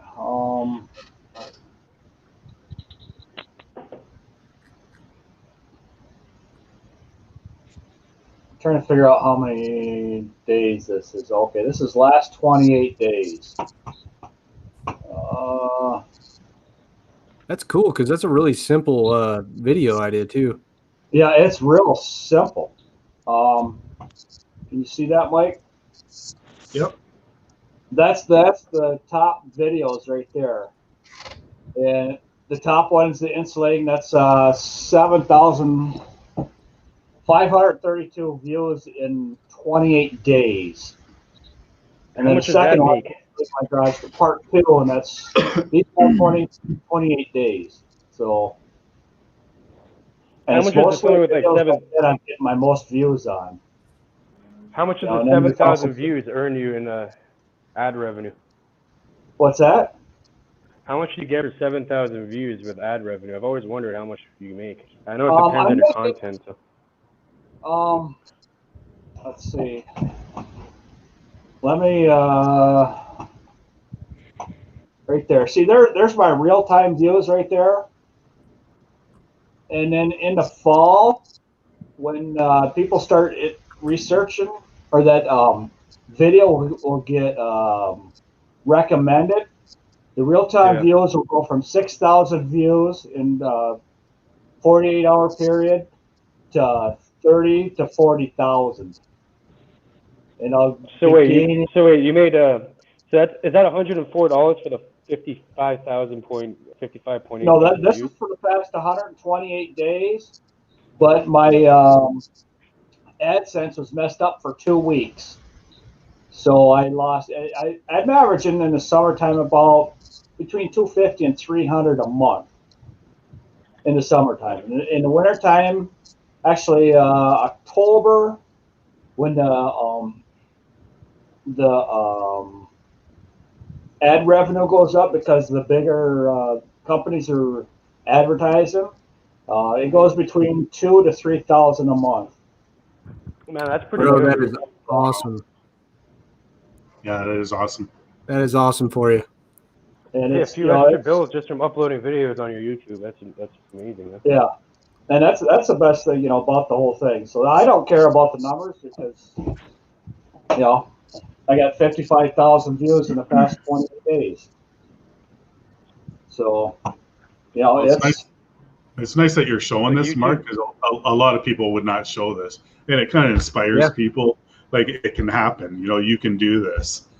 it doesn't bother me none because, I don't know if I told you this before, but bowling is my number one sport that I'm the best at. And Yeah. I've coached bowling for 20 years. So to me, showing that is part of coaching. And I also worked at Home Depot for a long time, and they're always putting the numbers out there because they want you to be inspired to do better. Because you got to know where your number, what's his name? Johnny Moe. You got to know where your numbers at. You got to know your numbers. Well, when I started lawn care, everybody kept telling me you can make a lot of money doing lawn care. Okay, well, how much is a lot of money? Because a lot of money to me might be $10,000, and a lot of money to you might be $1,000. So which is a lot of money? And nobody would have to give me a price. So, but now I know the price. It's about $75-ish an hour, somewhere around there, on an average. Some YouTubers make millions of dollars off that. Some people make millions of dollars off YouTube. Oh yes. Yeah. It happens. It happens. To be you have to have a lot of talent, and you also have to have a lot of luck. Yeah. You have to be lucky. You have to go viral. You have to have a lot of luck to get Mm-hmm. but you've got to have talent to keep it going. Because you could have 10 videos that go viral and that'd be it. But if you got talent to keep it going, that's a different thing. You never know what the video is going to go, ever. I got one video out of all my videos. I got almost 100 videos. I can't believe it. I only have just over 600 subscribers. Now I don't go on those grow streams and this and that and whatever. I just want to grow naturally. I want people that want to watch my content subscribe to me, right? But I have one video that I have over 4,000 views on, and that's my 2020 setup. Mm-hmm. Because everybody searches that and everybody wants to see setup videos. Yep, they do. And it's crazy. That's my number one. Everything else, I'm lucky to get 100 views. A few of them I have over 100 views, to 200 or whatever. Right. But you're. Sorry. I'm like, yeah, you're right. The instructional videos are what get those. Even like a how-to video. Yeah, exactly. And that's what I'm kind of changing some things up slowly too. That's why I kind of took a break for the last few weeks. Like you can like even really, sorry for interrupting you, but even like really basic stuff like for new landscapers, like how to like line up the trimmer or something, like how to replace a line on the trimmer. A lot of people probably search that stuff like that up. Yeah, I've thought about doing that as well. Yeah, how to do like all these basic things. Like you just make a shitload of videos like that and pump them out, and you'll have. I think those ones are how you get like hundreds of thousands of views. People are gonna go look. Yeah, that's kind of the way I thought about going too. Well, you know what, I will, because you can only do so much with grass cutting. Everybody that does lawn care, okay, everybody's seen it. This is how you cut grass. Okay, great. Like I'm not putting anybody down, but it gets boring. It gets boring after a while. You see the same old. I follow people and I still comment and I watch all their videos, and whatever. But it's always the same old. But it's just another day, right? Yep. And I'm trying to do different things. That's why I'm doing the shop series. I know I'm on hold with that right now, just because my contractor's delayed for building it right now. But like Cage was saying there, just start doing different things, instructional videos. Like show how to do this or that. I got an excavator now, so I'm changing things up. I want to start doing videos using that. Like a lot of little shortcuts and little like extra shortcuts and stuff you picked up all during the years. You can give like do some of those. Like how to save people time. Yeah. Like best or easiest way to do this. Like that could be like a title. Yeah, it's all in the title too. What you call your video, and for search engines, So yeah. See, I'm The not. tags, I'm too. kind of, my thought process to come up with these little catchy titles. I come up with what it is. that's I know. If someone clicks on my video, it's exactly what the title says it is. I have a tendency to ramble in my videos, so we all do the titles have always been. I'm honing it down to where I'm talking on a specific subject. But when you talk about like 10 subjects, you're like, what do I call this? And so I've always had that kind of issue. But you'll see that like there's channels that are popping because like they've got search content, and they've got the content that drags you in from the thumbnail and stuff. But when it's like the clickbait type thumbnail and then they get drawn in, they watch it, that is what it is. But you'll notice the title is always something weird on that when it's like a vlog, because nobody knows what to call it. It's always something that's almost clickbait. This happened, I can't believe it, or whatever, stuff like that. I mean, it works. So yeah, it works. You kind of got to be a little clickbaity, but you can also it's also got to be in there someplace. Yeah. Maybe Well, I don't like the clickbait thing. Like I try to stay on point and talk about subjects that, if what I like to think about with my video is, because to me, more than likely, somebody that's watching grass videos and they're actually watching them is more than likely somebody that's starting out. Right. And so what I watched when I started out is tell me how to do it, teach me how to do it. Yep. What do you have there? So I try to put that in my videos, and I think that works pretty good. And that's kind of what Jack was talking about. But yeah, I mean, I would like to see what more value do you have? I mean, a lot of people have really good success with mowing the tall stuff and just having the raw sound. But I mean, I guess if you want to fall asleep to the sound of mowers, I mean, that's good for you. But for me, like I want to have some content behind that to actually chew up, zoom, and use in my life the next day. Right. Yeah, man. I haven't used YouTube, but I've had success on Instagram, and I did that through when I did that on my phone. I'd have all these tags, and I'd switch up the order of them every time. I post like 3 times a day. What happened was it started like the algorithm started showing me to everyone more often, and like on the search thing, and I went from like 2,000 followers to like over 13,000 in like a month. It just blew up. Dude, you're 16. You just need to start pushing content like crazy. Just put out a video. Every job you do, record it, and then talk about how you're 16, you're an entrepreneur, you're making money, and other 16-year-old entrepreneurs that want to make money are going to enjoy it. But not only that, 16-year-olds 10 years from now are going to be looking up and seeing your videos on how to mow and how to make money. So you just need to talk about how you're 16 years old, play it straight. I'm 16 years old. I'm out here, I'm hustling, I'm making money. Everybody else is going to school. I am too. But instead of going home and playing Call of Duty, I'm out making money. And when I graduate, I'm way ahead of you. By the way, all my equipment I have here, it's paid off. The truck that I'm about to buy, it's about to be paid off. I'm paid off with cash. Yeah, I mean, you're at such a strong advantage in your life because you are 16, and I assume you live with your parents still. You have this perfect scenario for building a business because you have extremely low overhead. You can sink it all back into the business, and then build the YouTube because, like you saw with who's 16? Mark, say what? Who's 16? Jack. Jack, all right. Jack, Wow. Jack, oh man, I wish I was your age. So was it Cage I started talking? landscaping when I was 16 too. Yeah, that's Cage talking right here. Yeah, Cage is talking. I thought it was Jack. Yeah. Anyways, I mean, I would either way. Just I'm gonna film everything, all of it. Why not? See what I like what you do, Kevin, and I started doing it. Actually, you influenced me to do it. The voiceovers, right? When you do your videos and you talk about what's going on, rather than the mower going and music playing, like you're explaining what you're doing. You're explaining why you're trimming this bush that way or whatever, and what's going on. I started doing voiceovers maybe a few months ago. I don't do a lot of them, but I started doing them because I've seen you doing it, right? I'm like, okay, I got to figure out how to do this. But because I'm still new at YouTube, I just started like mid-December of 2019, doing it with snow videos, plowing and stuff. But I think the voiceovers, like what you're doing there, and then you're explaining things, it's more interesting rather than somebody watching your video and you got music going. And I'm guilty for it too. I put music on it and there's a video going. You fall asleep, or they're going to fast forward until they see you talking because they want to hear what you're saying, and then they're done. They're not going to watch your whole video, right? Yeah.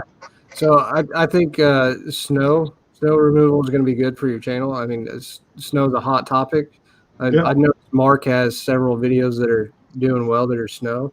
Yeah. But the other thing is with the music, I think a little bit of music's good. I have people on my channel comment all the time that, oh, there's too much talking, blah, blah, blah. Well, that's cool. You're in my house. I'm going to do what I do. Okay.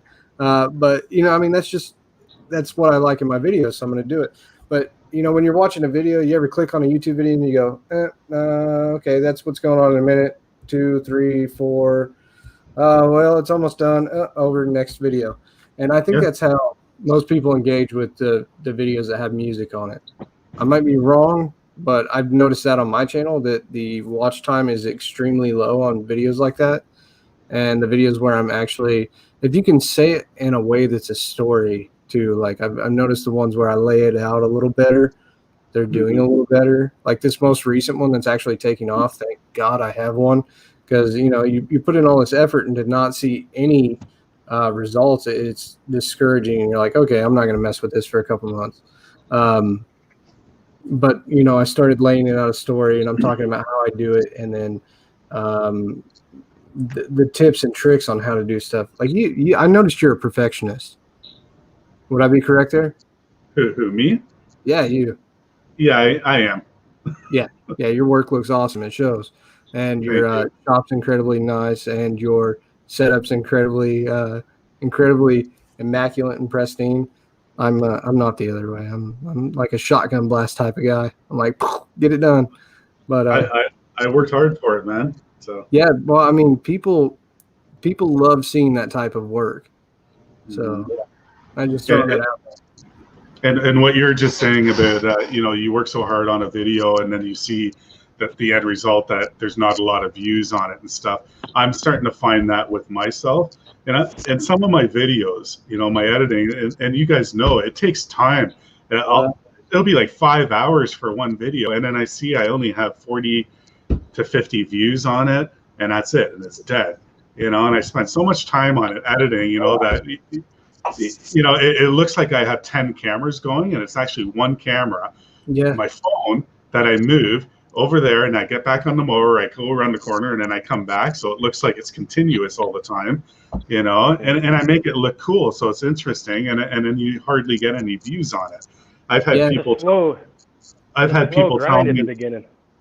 Yeah, I've had people tell me that I'm not blowing any smoke or anything, but my quality of videos and what I'm putting out, it's like you look like a channel that should have thousands of subscribers. I just got over 600 the other day. I think I have 602 or 603, and I'm in a rut. I'm in a rut. As soon as I got over 500, I'm in a rut. And I know Ken from KLC. I don't know if he's still listening. He told me a while back. He said he was in the same rut between 500 to 1,000 subscribers. It took forever. Mm-hmm. So you'll get there, man. The only way you won't succeed in it is if you quit. And that's it. If you just continue going, eventually it'll pick up. Yeah, I'm not going to quit. Like I'm doing it because I enjoy doing it. I'm doing it. I joined YouTube not to make money, whatever. If it happens, it's like great. It's a hobby. It's a hobby, and eventually it might make money, or whatever. Yeah, it inspires me seeing what Mark showed us today. Like that's awesome. It took me 3 years to get here. Yeah. Yeah. So let's see, I started videos in September, and by I think February I was at 1,000 subscribers. But it was all snow removal videos, so everybody's looking at something about snow removal videos. They just go, each one of them videos gets about 2,000 views within 24 hours. I don't know what it is about snow removal videos. No matter what you do with it, they all watch it. It's like cutting tall grass. People love it. I mean, people are really into snow removal. I'm sure you guys know this, but people are really into it. Yeah. And then from there, it's just plugging along, slowly here, slowly there. I think right now I'm averaging like between 60 and 70 subscribers a month is what I'm getting right now, something like that. And then starting probably about October when that video starts getting recommended, it'll start climbing like about 50 or 60 subscribers a day. And then it'll go like that till about Christmas time, and then it'll just drop right off again. So that's just the way it works. Yeah, when I start doing the snow again, I'm gonna work on those videos and make them better. And you guys are right. Mark said the same thing too. His snow videos get more views than anything else. Well, they do. So I'm really interested in snow videos, watching them too, more than watching somebody cut grass. I don't know. There's something about it. Even though that I do it too. And I told Mark this before. I got into snow plowing myself from watching Mark. I've been watching Mark for a number of years now, you know, and then we finally connected now, and now we talk on a weekly basis pretty much, and it's cool. It's cool how that happens, you know. And and Mark inspired me to get a plow for my truck, and I have 2 plows now, and I have 2 trucks.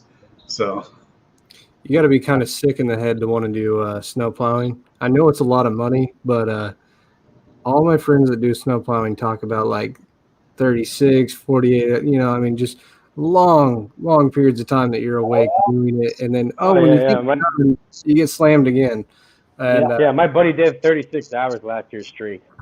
Yeah. And he was working for someone. I'm like, how are you going to do that for like fucking peanuts? I'm like, this guy's making it.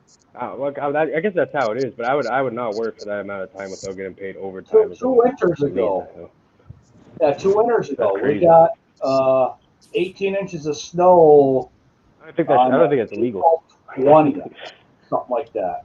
Yeah. I was in my truck for 5 days. Oh God. I was sleeping in parking lots because I would fall. The one parking lot I was going across, I woke up when I hit the snowbank. I fell asleep across the parking lot. It was horrible. Where me and Mike are at, we get crazy amounts of snow. Last year wasn't that bad, but we got hit by a couple bad storms. Well, I'm north of you by about 4.5 hours. Yeah, Mark. Even worse. Mark gets it way worse.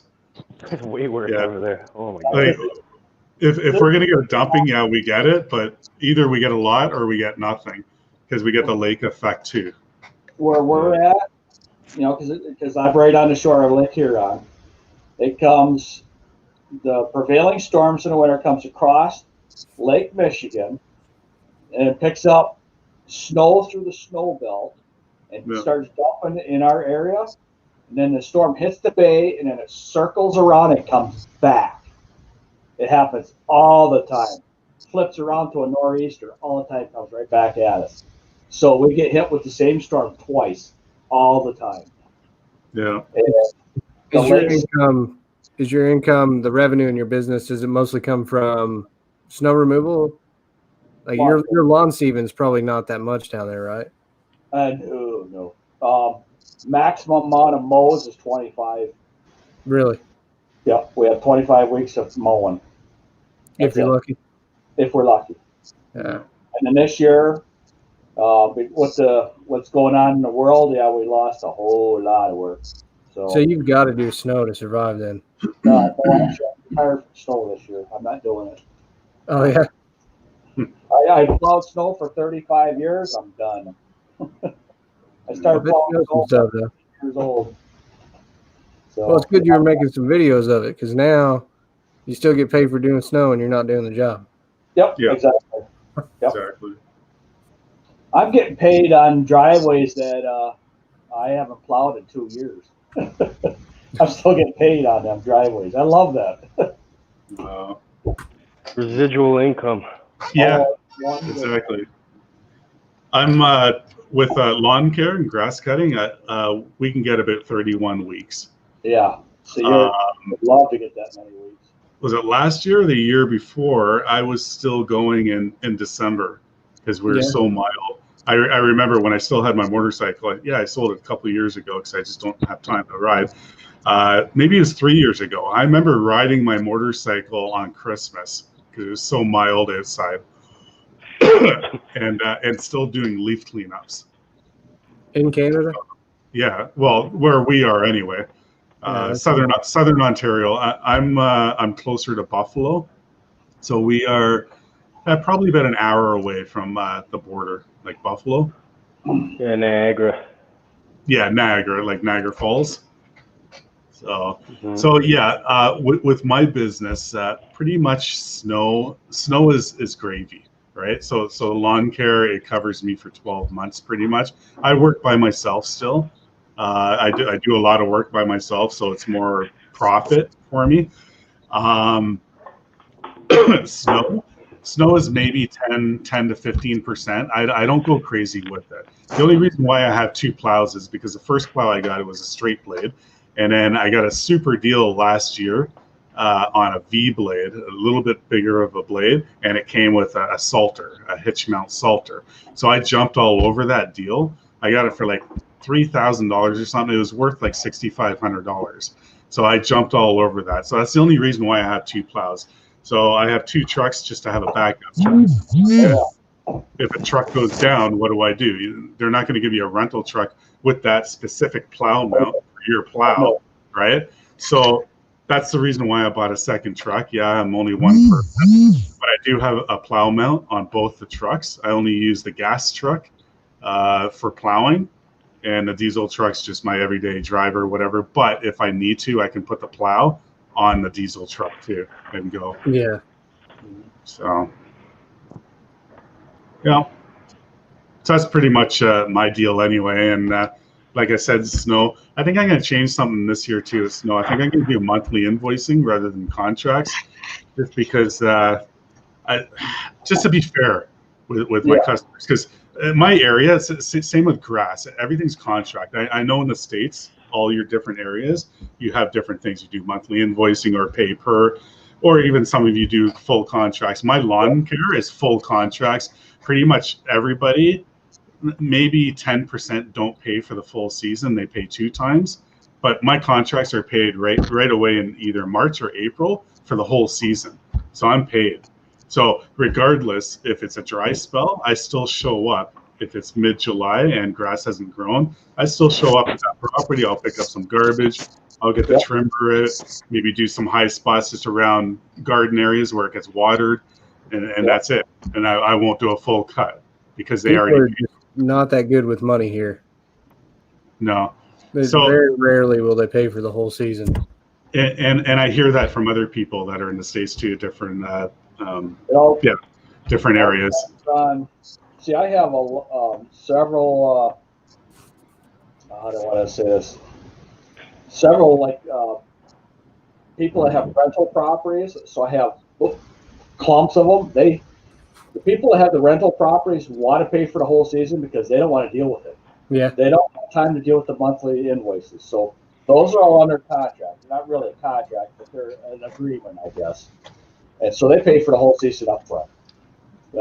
My elderly people, which is about 75% of my business, won't pay for the whole year because they're afraid they're going to die during their whole season and all that money's going to be wasted.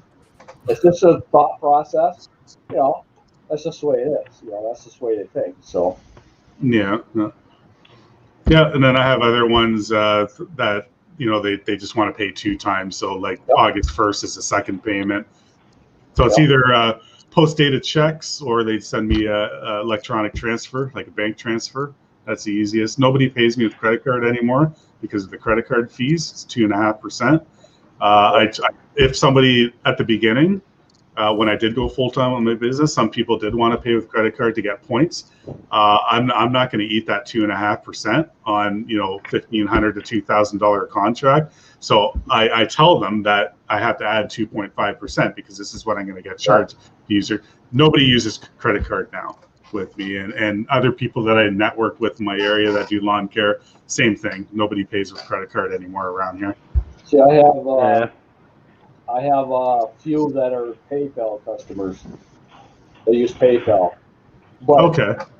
but their cuts are $5 more per cut because of the base cut, because of that fee, because of the that's just the way it is. And they're okay with that. Yeah. But if you tell them, you just don't tell them, or you just tell them I'm gonna have to charge you $5 more per cut. Okay, that's fine. Yeah. They're okay with that, but they don't want to pay a fee.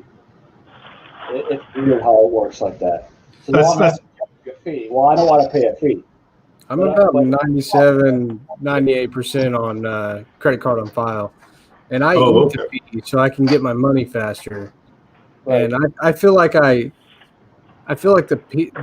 fee is well worth it, because at the end of the year, I'm still making more money than I would have lost if I would have went into the end of the season with people owing me $3,000 or $4,000 or $5,000 or whatever. I mean, I think it was one year we were pretty close to 5,000 that was owed to us. My wife was chasing it down all winter. And then at the end of it, I don't know, she probably wrote off 3,500 or something. So and it's just, to me, I'm like, credit card on file, no stress, done.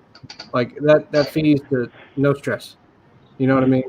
So, I mean, I guess it doesn't really matter, as long as, like, if you're paid up front in the season and you're good with budgeting, that probably works great. Yeah. I don't know how well I do on that. You ever watch Jay's Crazy Cuts? Yeah. Yeah. The money he's working on this year is the money he made last year. That's his budget for this year. Yeah, he's a smart guy. Yeah, he is smart. He said he saved $40,000 before they started their business. I mean, I wish I would have had the option. You know what I mean? Yeah. I use QuickBooks, so I have 3 accounts hooked up to it. Are you guys familiar with QuickBooks, or do you use it? Or I've heard about it. That. So I have a business credit card. I have my business account, and then the third account, I call it a business investor account. So basically, all the tax that I collect on all my contracts, or any sales that I do that I have to collect tax, 100% of the tax I put into that account. Now, at the end of the year, or when I do my taxes, I never have to pay 100%, because you have your tax write-offs, right? So, what you buy and purchase, whatever, I might pay 60% or whatever. But in this separate account, I put 100% of this tax that I took from people, that I had to charge tax, in this account. So it's a bonus, because now in this account at tax time, I have enough to cover what I have to pay back to the government. And there's going to be leftover money in there too, which I keep in there for the following year. And I do the same thing again, and that keeps on building up. So it's kind of like a savings account, but it's holding all the money that I collected for tax. And so you're good that way. So now, because other people, you might just have your business account, but at the end of the year, it's like, oh shit, now I got to pay $5,000 or whatever in tax. And you might be close to not having that, or not have enough to budget, because you need more money for other things in your business. So that's another little tip for people too. Just have a separate account. Whatever tax I know the tax is different. Here in our area, it's 13%. We call it HST. So 13% tax I got to charge on it. So if it's $100, say, it costs $113. So that $13 I put in that separate account. So that's what I'm saying. 100% of the tax collected, I put aside. And I'm telling you guys, it works 100%.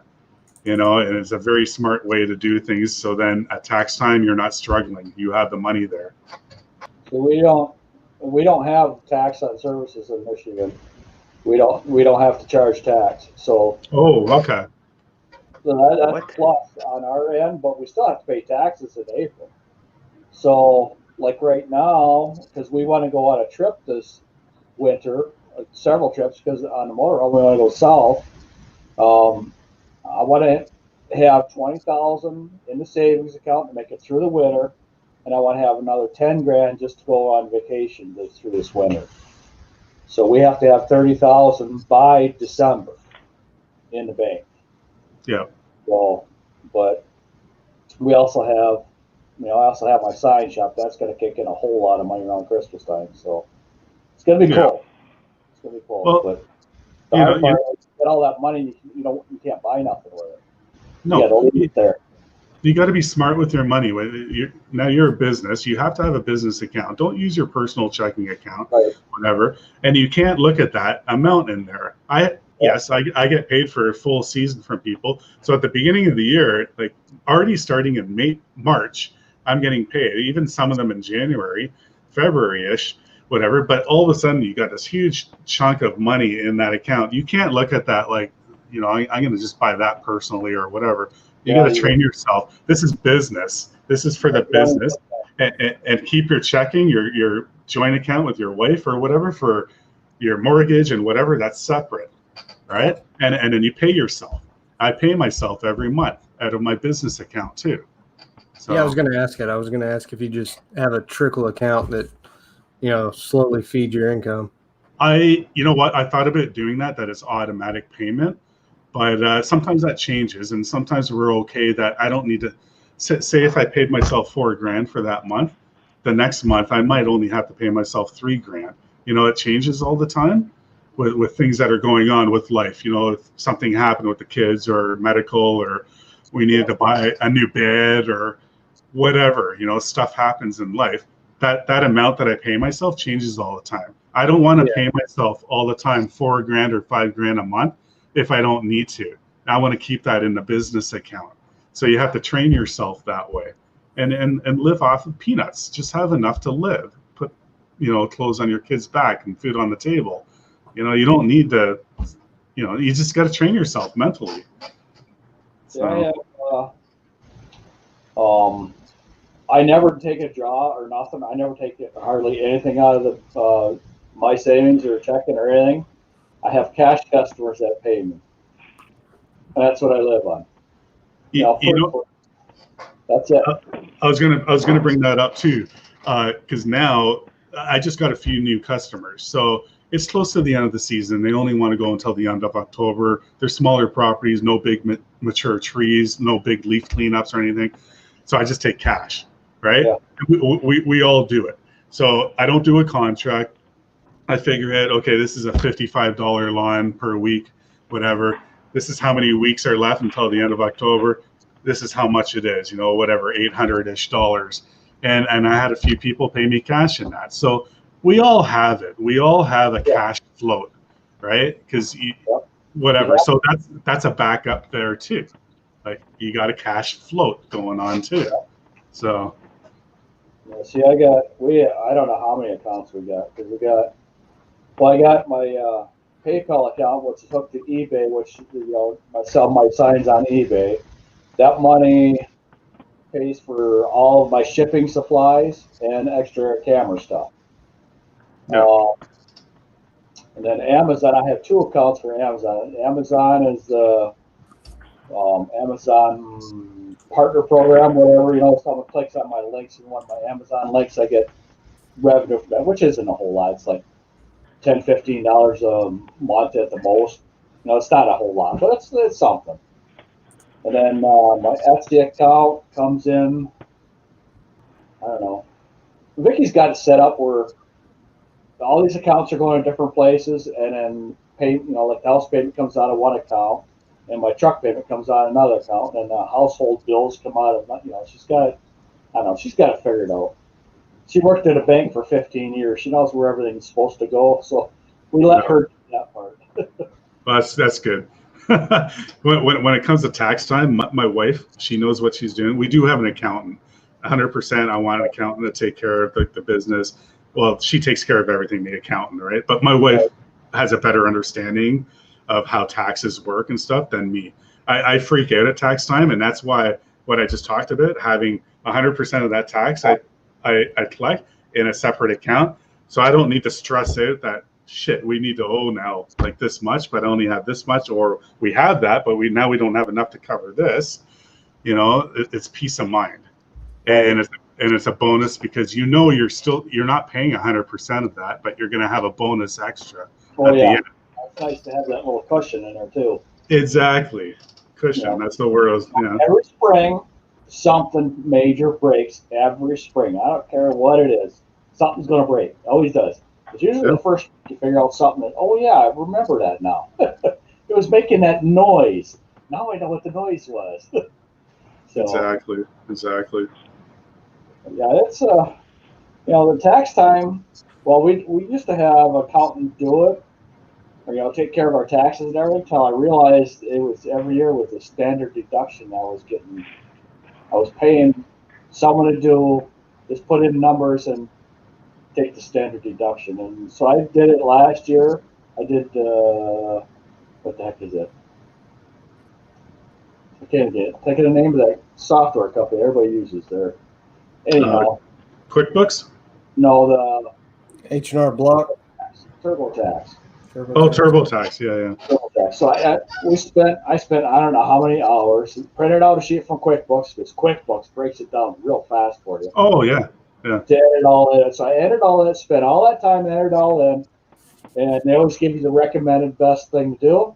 Because we recommend you taking the standard deduction because you get more of a deduction that way. It's like, why am I doing all this? So I'm just going to get TurboTax standard deduction. No, okay. It never changes. It's always the same pretty much every year. Yeah. We spend about the same amount of money every single year. Yeah. Right on. Hey, Kevin, do you use any kind of tax software like QuickBooks or anything like that, or do you just kind of take care of things? We use Yardbook as our CRM, and then we use QuickBooks. My wife, transfers everything over to QuickBooks, and she likes QuickBooks. I don't like it. Like I open it up and I'm like, what is this? I'm just not familiar with it. And I don't want to make myself familiar with it. Like I'm glad she's into taxes. Kind of like you said, I freeze up and I'm like, I don't want anything to do with it. And then my father-in-law is a CPA. So between my wife and my father-in-law, I'm set. Yeah. Yeah. Like I'm lucky there, but taxes freaks me out for like the first 2 or 3 years, and then after that, I realized we don't pay a whole lot. It's not enough to really complain about. No, it's not. No, I freaked out too. Like at the beginning when I just went full time, Kevin. I don't know if 2017. That's when I went full time. But I was doing it part time since like 2004. I had a full time, good government secure job, which I quit, to go full time. But at the beginning, 2017, I got a box beside me here. I had receipts everywhere, not keeping track of anything. It wasn't organized and all that. And then when tax time came, and that's when I started freaking out. I'm just like, you freeze up. You just like, okay, what do I do? Do I just give a box of receipts to the accountant or? So that's when our accountant said, just look up QuickBooks and this and that. But same thing what you said, Kevin, when you look at QuickBooks, I'm still like that too. And I'm still learning little things with it. But I'm telling you, it's so much easier. You go get to the gas station, you fill up your truck or equipment, whatever. Right away, I take a picture of the receipt with my phone. I enter it in on my phone, on my app, done. Boom. It's in QuickBooks. When I get home, I just put that receipt in the box. It's already entered in QuickBooks. So everything that I purchase, whatever, it's done that same day. I don't leave anything lagging over until the next day or until the end of the week, just because it builds up, right? Every day, whatever receipt I have, it's entered in right away through my phone. I think my wife is some kind of sick freak. She'll lay out huge stacks of receipts in front of her, and I don't know what it is. That's what she enjoys doing. I don't get it, but I'll have to shoot to her that I can take the picture on QuickBooks, and if she shows me, like I'm really simple-minded, like I want to take credit for being smart, but really, it's like, yeah, I've got this idea, and my wife filtered it to me like 3 or 4 months ago, so I'll have to shoot out the QuickBooks things. I'm sure she's probably told me that before. If she shows me and she walks me through it, then I'll do it. It's like with editing or anything computer-wise, it makes it. I can make it look like it's more than it really is, but it's all incredibly simple. You know what I mean? Like I'm just not. I'm getting better on computers, but I've never been that good with them. By all means, I'm not computer illiterate either. My wife, she's like the techie one with all this stuff. I'm hands-on. I can work outside and do stuff and whatever, but I'm still learning, like with editing, with videos and stuff, like there's still things I'm finding, like I told you earlier there with the voiceovers, I'm like, how do you do that? Because I'm watching your videos and other people doing voiceovers. I'm like, that's cool. I got to do that too. And finally, I figured out how to do it. And it's like right there, record button, you click it, okay, voiceover. So it was right there in front of me the whole time, I saw this video. It was like the screen was all blacked out except for like the lettering they had, which was I did it on one of my videos, and I put Juggernaut, and like I thought that was really cool, and I'm like, I'm gonna put that in my video. It took me like 3.5 hours to figure out how to do that, and it's incredibly simple. Been there, done that, man. I use DaVinci Resolve for editing. Yeah. I telling you what, there is so many things you can do with any of them software. It doesn't matter which one you're using. There's so much you could do with them. It's like, how do you learn all that stuff? It just forever for me to learn all of it. So I'm having this issue with my software right now. Maybe you can relate, but so I'm loading up the footage, and the footage plays on my computer just fine. But I load it up into my software. I use Filmora, and normally it's pretty good. But coming from this one camera, I don't know if I need a new memory card or what. But when it comes from this camera, it loads up as footage from work that I did last year. So the audio will be the current work, and then the footage will be work from some video I did a long time ago that's not even on my computer anymore.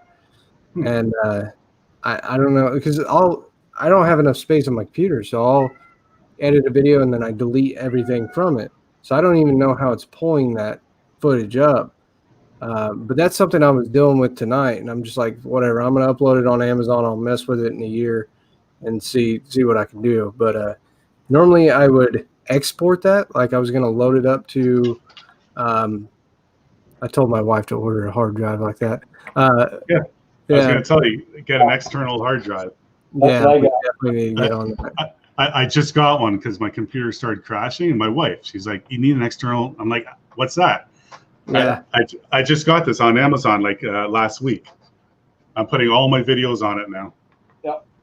I've blue screened our computer like 40 or 50 times. We've got a terabyte hard drive, but I've blue screened it and many times. Anyways, this footage is loading up, and it's loading up like the old footage. And I would normally export it, like I was going to load it onto YouTube, but that's not working anymore. Like it just quit doing it. So I don't. What camera are you using? It's a Nikon BP 500. It was my first camera that I had. It's got an SD card in you can pull out. Yeah. Are you downloading from the camera, or are you downloading from the SD card? From the camera. Take the SD card out. Try that. Okay. Just out of the SD card, because it might be the camera that's doing it. Really? Yes. Because I have, with GoPros, I pull the SD card out because I'm not going through the GoPro software. It takes too long. Yeah. Everything right off the SD card. I don't know. I have less problems that way. And you'll find out right away if you have a problem with your SD card, because it'll say file corrupt. As soon as you get that first file corrupt, get rid of that card. Get another one. Oh, really? So, yeah. I got you. Yeah, I've started having issues, and I was wondering if maybe it's the memory card, because I know they wear out, right? Oh, yes, they do. I figured it might be time to get rid of it, Yeah. And I also went. This one's broken right here. Micro SD card. All my micro SD cards now, all 128 gigabyte, all of them. Just because there's always that one day you forgot to empty it out. Take all the stuff off, and then you don't have enough room, and the SD card's full. Yeah, you know how pissed I get when I do that? I dropped this camera about a month ago, and I got a 64 gig card in it, and the card is done too. It won't work because you format it, whatever, it doesn't, it will not work. Yeah, because it corrupted the card. Yeah, I corrupted this from dropping the camera. Yeah, so. That's weird. That happens. I've done that a couple times too. So I've got 5 cameras right now, and recently I started doing the multiple camera. Editing multiple cameras is no joke. It's no fun. So I don't know. I kind of like doing the single camera thing, but it takes so long. And we are like, wait. You know what I prefer? Like my best method of recording is with my cell phone. Yeah. My cell phone. You put it on airplane mode. So because if somebody calls you while you're recording, it will stop recording. I learned that pretty quick. But I'm telling you, I get the best footage from my cell phone. And I put it on a tripod. I'll put it right here. And then I'll move it to the other corner of the yard and keep on going, and then move it over there. And then you just edit it all later. And it looks like you have multiple cameras everywhere. Are you guys both editing your videos off your camera? Off your cell phone? I have everything going. I have this right here, which it won't come on right now. Giant Smooth with an old iPhone 6, or is it a 7? It's a 7, which does great. It does great for videos. It does just as good as a GoPro Hero 5, which I have 4 of them. Yep. That's set up. One set up on my dash with hopefully that wasn't too loud. This sits in my truck on my dash facing at me. Okay. So that's all we're recording. And then I have one on a clamp. It's, I just have a mount on it, but it's just regular old cheap. I think I spent $3 or $4 on it at Home Depot. I like that. Yeah. That I use that one a lot because it clamps everywhere. Yeah, that's how you get those low shots right at the wheel, like low to the ground. I have a mount on my deck. Yeah. GoPro on.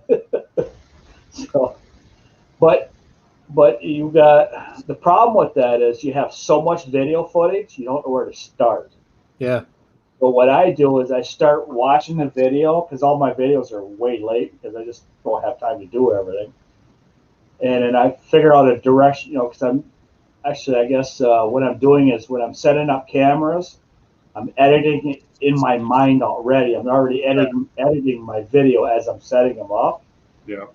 And then I have a direction I want to start with, so I start watching a video, and it goes, no, that ain't gonna work. So I go to a complete different direction, and there's I probably don't even use 90% of that video.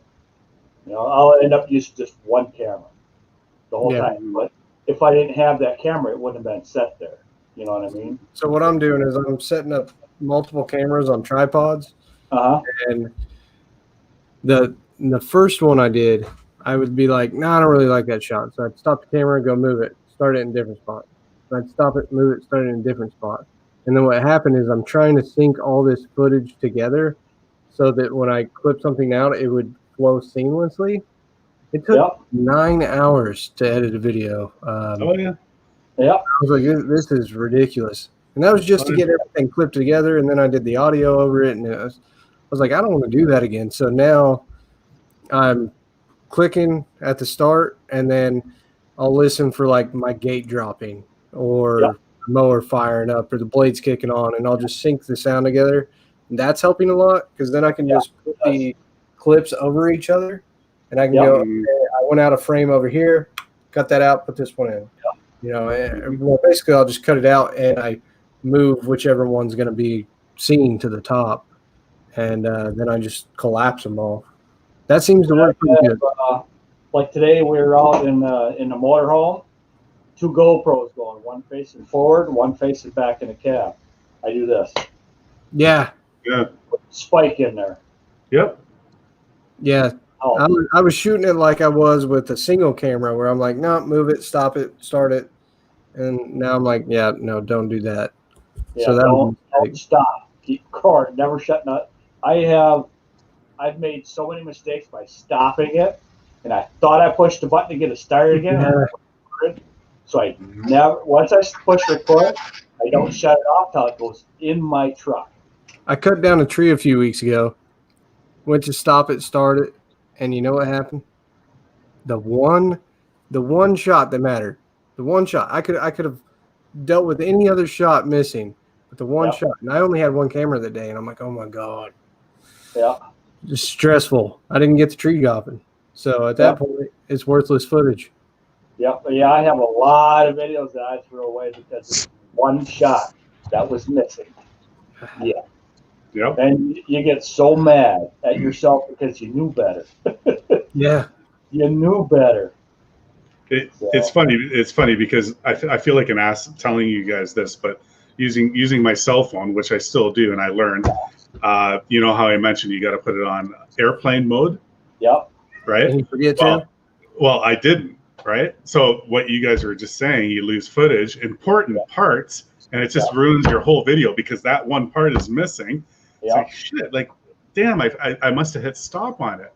Yeah. And I finally realized, I'm like, oh no, I got a phone call, and phone calls will stop video and take over, and it will not continue recording, at least on my phone. No, and I think either, so. All cell phones are like that, and it just stops the recording right there. Yeah. So I just realized this recently. So when I started YouTube, I thought about going and buying a bunch. Because I buy burner phones every year. I get a new phone every year. My screen's always cracked, and I don't care about it. And like, you know, if it falls or something, who cares? I did that at the GIE in front of like the guys from Lawn Life. I'm like, nah, I don't care about that. And I dropped the phone, and it cracked, and everybody freaked out. But you know, I buy those burner phones, and they have pretty good cameras on them. I thought about doing that and setting them up on tripods because you can get them pretty cheap. And like you guys said, they shoot just as high a quality. Yeah, they do. Oh yeah. And actually, some of the cell phones are better than any of the GoPros you're going to get. Yeah, I'm not too impressed with my GoPros and getting the lighting right. You got to go in and actually adjust it. And I have all my videos. I adjust all the lighting on every single one of my videos. Yeah. Always. Every one of them, because I'm trying to get them as close as I can in different angles or doing different things. But that's where DaVinci Resolve is good because there's all kinds of filters. And you can change it any direction you want. And I'm sure the other ones are like that too. But I just, I pretty much know which, because I've been doing it long enough now. Because each camera, you can set up two cameras side by side. There's still the coloring's gonna be off a little bit. Yeah, yeah. I set them. I set them exactly the same, and they're not. Yeah. So that's where it's nice where you color code. Change the coloring in the software. It don't take that long after you get used to it. It's just like anything else. Once you get used to it, it's fine. It's like the biggest thing. My biggest concern about the whole video is that the sound is at the same level. Yeah. I spend more time on the sound than anything else. Yeah. The sound and the lighting. I spend more time on that. I had a hard time with my sound for a long time. Like when I would talk, I finally got a good mic. I was using this trashy junk mic, and it would spike out nonstop. And so I say a good mic, but I bought it at a pawn shop, but it's significantly better as far as editing wise. I think it sounds a little smoother. Right. And, but yeah, the other thing is like my speakers too. Even my speakers, I'll edit it and I'll think it sounds good to me on my computer, and then I upload it and I'm like, oh, that sounds horrible. Yeah. I got a lot of videos out there. It sounds horrible. Yeah. Mm. So, I just use these cheap little cameras from Amazon. They're $50. You can sometimes get them a little cheaper. They record really nice. I have two of them now because this one I dropped and broke.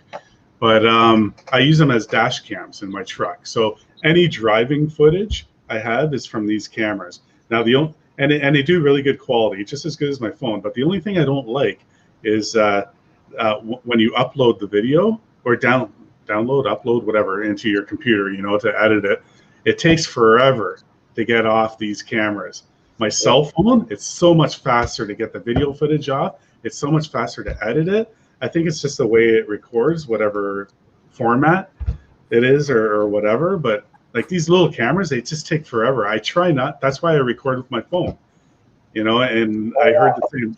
I heard the same that GoPros are like that too. It can take a long time to upload your video footage and stuff. That's like, why I take it off do you find, Mark, your cell phone's faster to upload? Oh, see, this is what I do with my cell phone, either all of them. They're all iPhones. Everything is recorded in slow motion. Yeah. I use a slow motion mode on everything. So what I do is I edit it in my phone, because there's always some spot you wish you could have a slow motion. Well, if it's all in slow motion, you can move that slow motion, or you can eliminate it off your iPhone, which is awesome. That's why, it's when I have a really slow, it's like a super slow motion, and it's smooth. I can't get any software to do what that iPhone does. Okay. I can't. As many times as I've run it through, I cannot get it that smooth.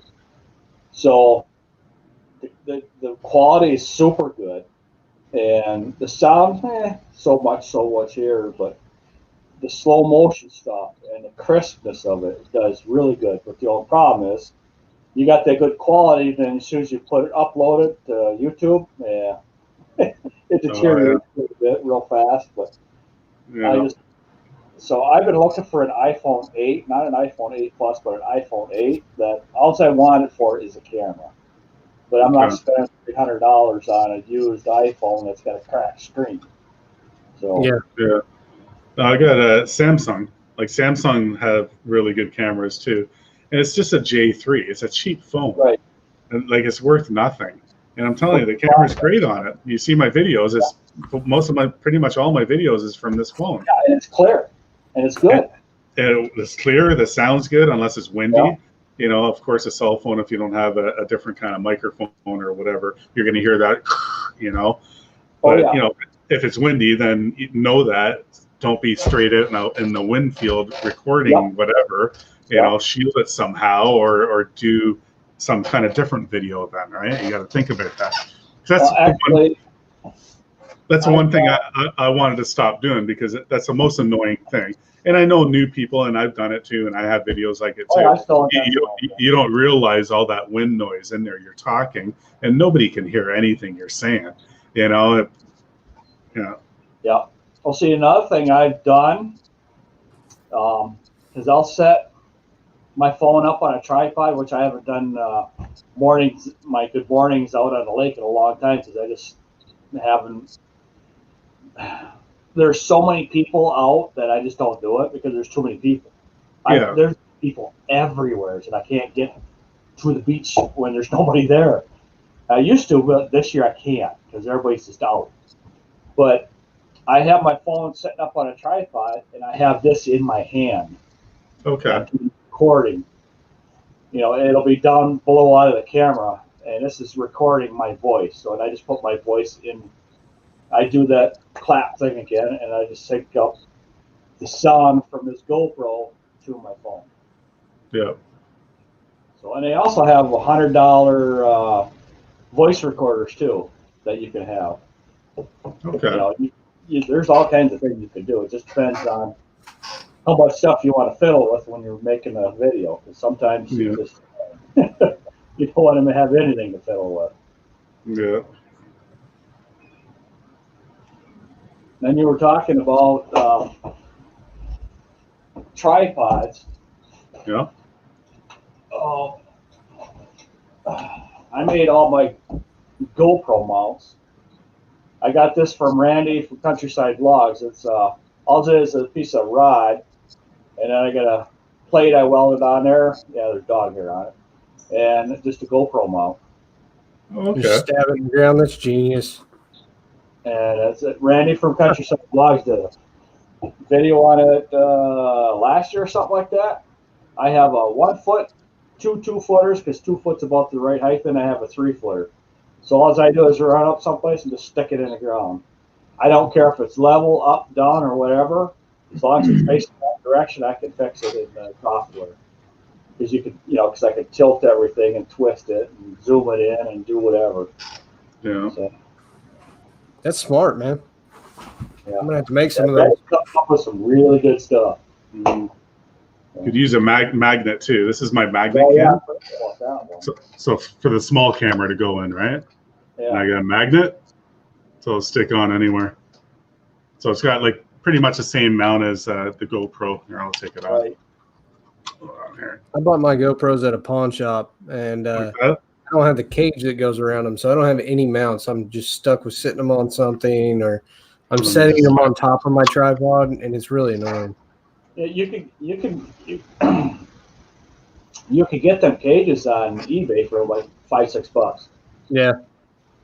Yeah, my wife, I don't know what it is about Amazon. I put stuff in the cart, and I'm like, yeah, I need to order that.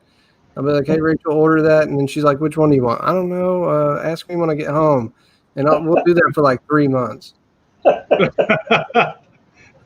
I do that too. I tried going in. I like going in and buying stuff, like actually seeing it and go, yeah, is this going to work? That's okay. Me That too. works. You know what I mean? Yeah. I don't know what it is. Even if I know it's going to work, I'm still just hesitant to buy. Yeah. I tried going into Best Buy, but everything's been shut down, or Mhm. now they want you to go in with a mask and stuff, and Yeah. I'm not doing it, man. I don't even wear a mask when I'm cleaning up leaves. Just Yeah, I can't. not for Yeah, me. you should, man. You should, man. Oh yeah, well I'll put it on occasionally when I'm doing a crazy dusty leaf job. I started to this last year a lot. I got pretty sick this past year, but as far as like wearing a mask in a store, dude, it trips me out every time. That's Just wear one of these, right? Yeah. Yeah, I've got those blue ones. It's weird.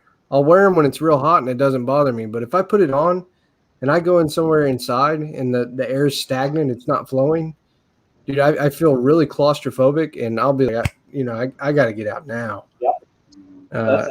That's a panic attack. Yeah. See, I can wear about half hour maximum. That's it.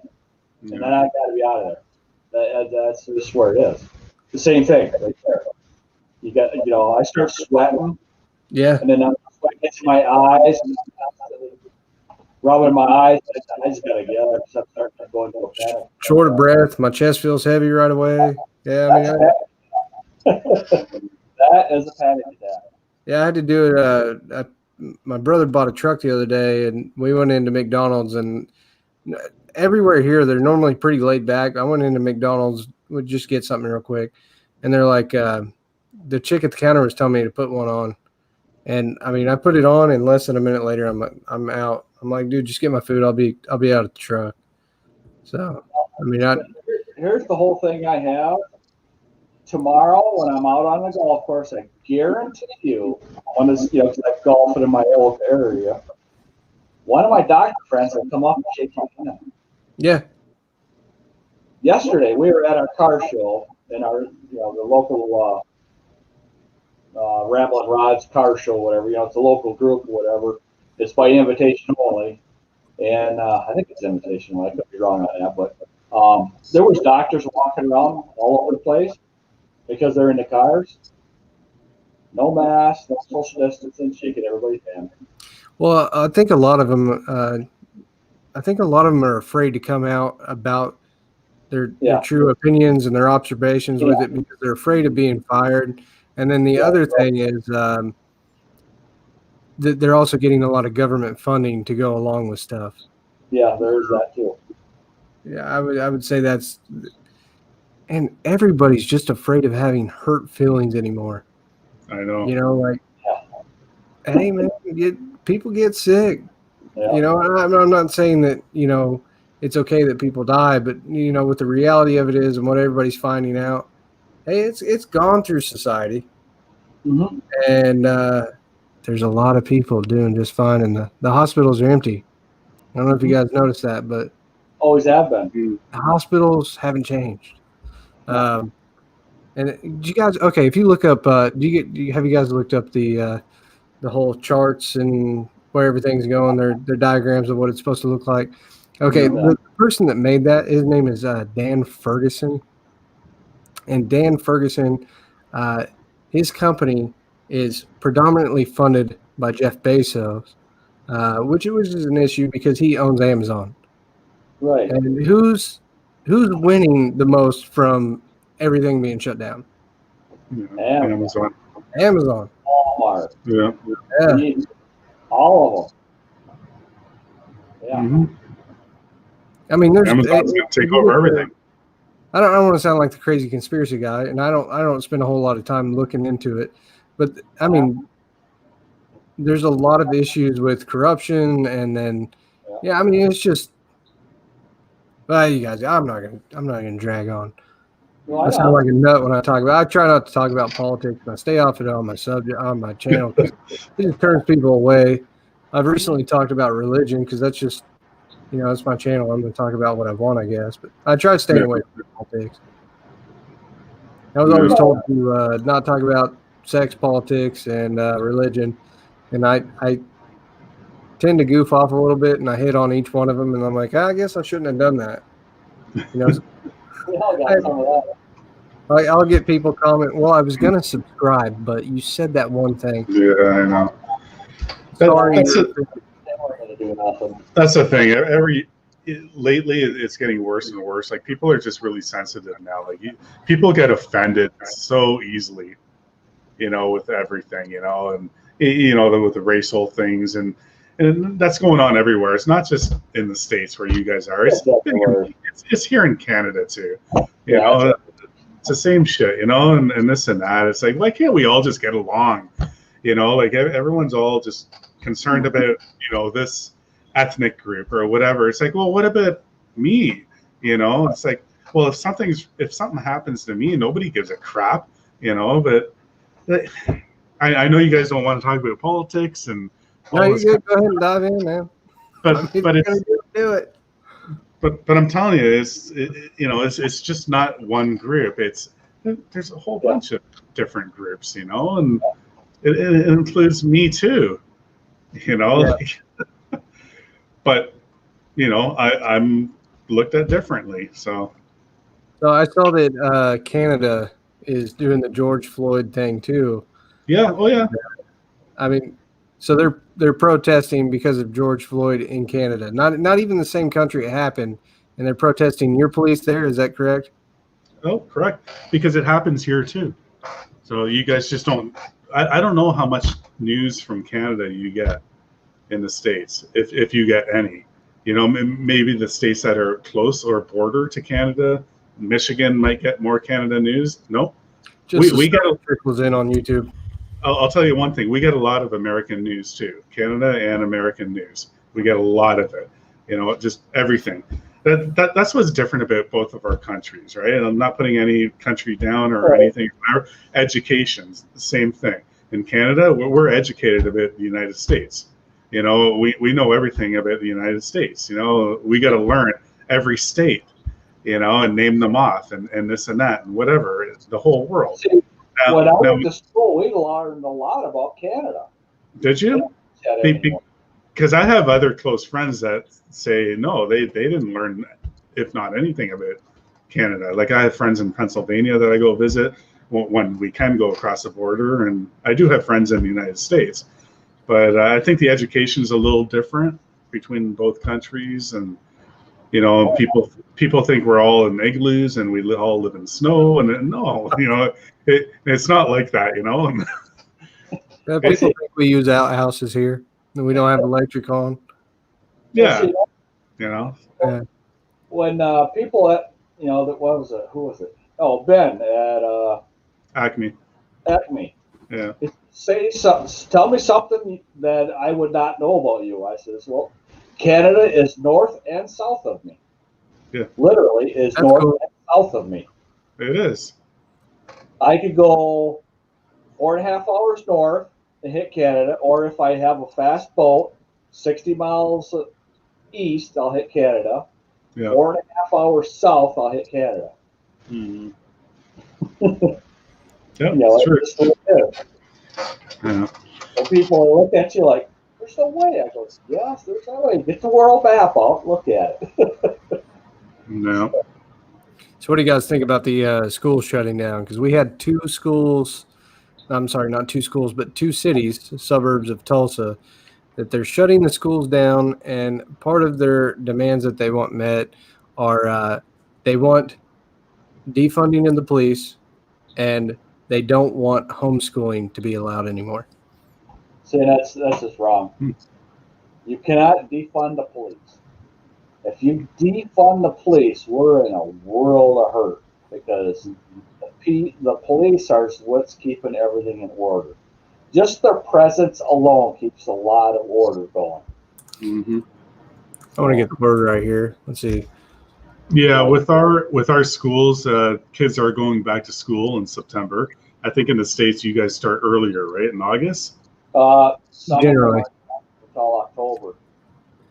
Oh, October. Okay. Yeah, our school system starts they're not doing the second week of September. So anyway, they are going back to school. Now, for the longest time, and I'm sure it's the same with you guys too, the teacher funding, school funding have been cut. Our classroom sizes are like up to 45 students for one teacher, which is totally wrong. So now all of a sudden they're saying, okay, we're getting more teachers, and there's only 15 students allowed for each in each room for one teacher. You have to wear a mask, of course. Lunch is only in that room. You cannot leave that room, whatever. And there's optional attendance. So you can stay at home 100% and do all your schooling there. Or if you go to school, it's 50%. 50% there, 50% at home, right? We want our boys to go back to school. Like they're sitting on their ass playing video games, like taking advantage of this, not being in school since February or something like that. That's when everybody shut down everything, sometime in February. And so our boys are going to go back, and but it's 50%. So that could change. I don't know. Yeah, there's no discipline for schooling, and there's no discipline for education inside the household when you're not set up for it and you're not trained and you don't know about it.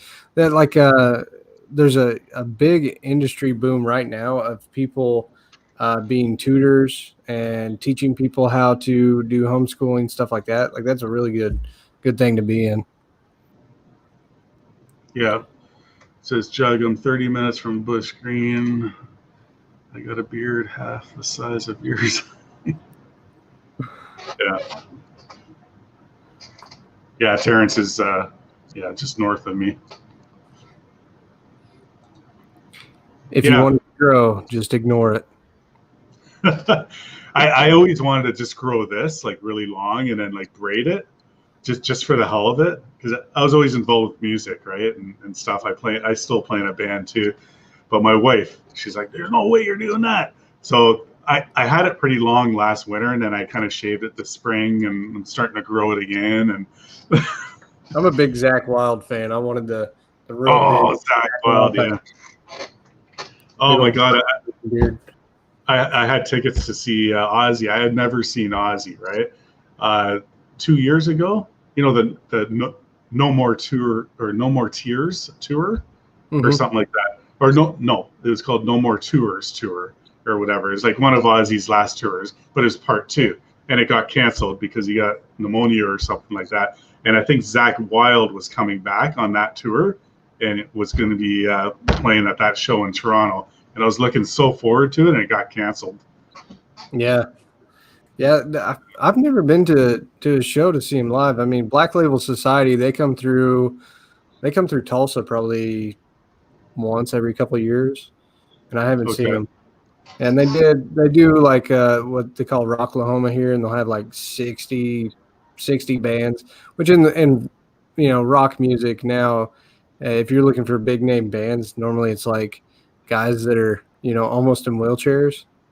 Yeah, just it's almost a dying musical style. So I know. But whatever. Anyways, I told myself when I moved here, I'm like, I'm not gonna miss one. And it's like 7 or 8 years I've been here, and I've missed every one of them. Like, well, I can't take off of work. Yeah.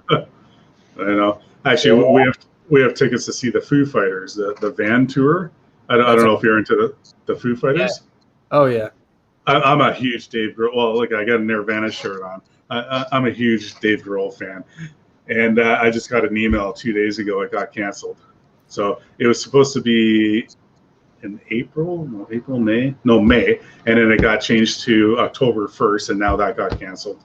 So there's no concerts. There's no concerts this year. Yeah, and they're just going to keep shutting stuff down. And, it's not just the concerts, but everything else. There's so many businesses going out of business nonstop right now. Right now, Tulsa's a hot spot. We have people moving from California, New York, Florida. They're all coming here to get away from the BS. Those are very liberal areas. So anybody that's kind of conservative mindset at all, or they lost their business, they're like, I don't want to do this anymore. They're ditching out, and so we have a ton of people flooding this area right now. Oh wow! Which is good. I'm just curious how everything's going to turn out after Sturgis is over. Yeah. Many people. Wait 3 weeks. Let's see what happens. Yeah, I seen that on the news. Sturgis is going to be going ahead with this. Yeah, they're not going to stop. We've got 250,000 people showing up there. They're not going to stop. That's what's up. Go for them. Yeah, you're not gonna stop them people. There's no way. Been going on for how many years? 80 years. So people say, wait 3 weeks and see what happens, but wait 3 weeks, and what if it isn't as bad as they project? I don't think it's going to be. You know what I mean? I don't think it's going to be. They said the Trump rally was going to be the big kickoff here. Oh, it's going to be horrible. It's going to be a huge wave of nothing. Nothing. Well, because it's not being transferred or transmitted like they're saying it is. No, it's not. It's not the threat that they say it is. So I mean, it's unfortunate that anybody would die of anything. And I said something on one of my videos, and I just talked about it was when it was really kicking off, and I said I just want to go out and work. I don't really care about. I just want to go out and work because if my philosophy on it is I'm in a pool, and if something's not changing the temperature of the water in my pool, I'm not going to be concerned about it because it's so easy to get dragged out. Like last year, it was like, oh, well, Trump's not doing this with funding some kind of welfare or whatever. You remember that in February? Everybody freaked out, and they said it was going to be the crash of the economy then. And I'm like, oh, God. And I got this friend that was freaking out, and that rubbed off on me. He's like, you need to prep, you need to get beans, you need to get this, and you need to get. I went out and I bought some beans and rice and this and that, and you know what happened? It was a Y2K scenario.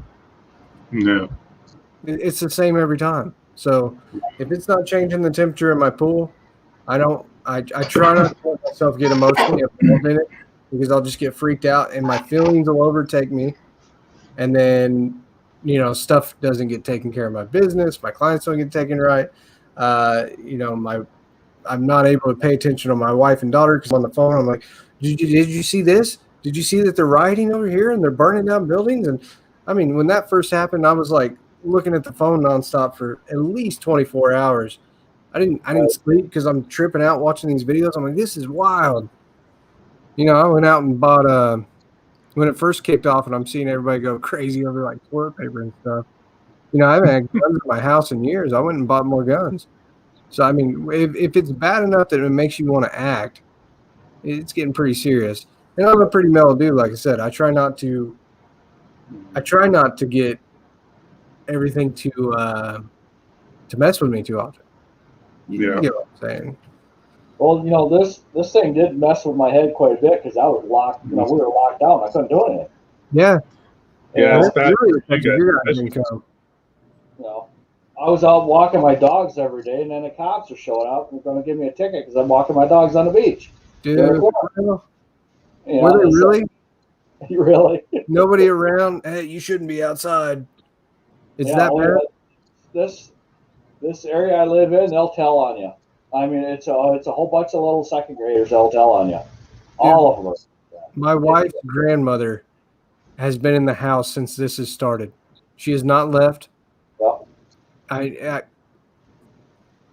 Can you imagine how crazy that's making somebody? Oh yeah. They're locking. Okay, in nursing homes, they're locking residents into their room. They can't come out. They can't come out, and they can't go to lunch anywhere else. They're in that room all the time, and now they're restricting them from talking to family members on the phone. Yeah. Stuff like that's an issue. Yeah, it is. It's a real issue because that should not be happening. No. Mm. But Wow. and the problem is people are just getting, like you said, they're too offended, they're too afraid, they're so afraid of. Everybody's becoming germaphobes over. Yeah. Really. Yeah. We went by. Well, we stopped by. We went by 4 or 5 different campgrounds today.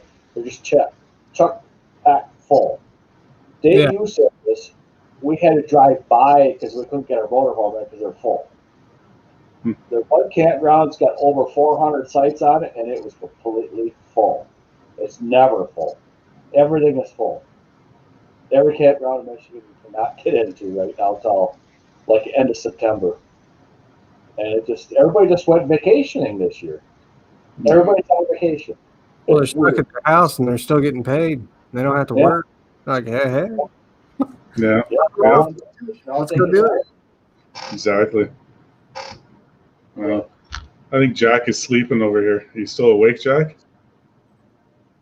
Well, hey there, Jack. You hear him snoring? Are you getting some good sleep? You dreaming about mowers? You gonna make a video about mowing? Oh man. There you go. I took him off. Our world's a little messed up. It's going to take a bit for it to get straight back around. And people get their common sense back to them, or some of them never get that back. But people are freaking out over a lot of things over nothing. Well, the whole toilet paper thing was just BS. Like, I don't understand that.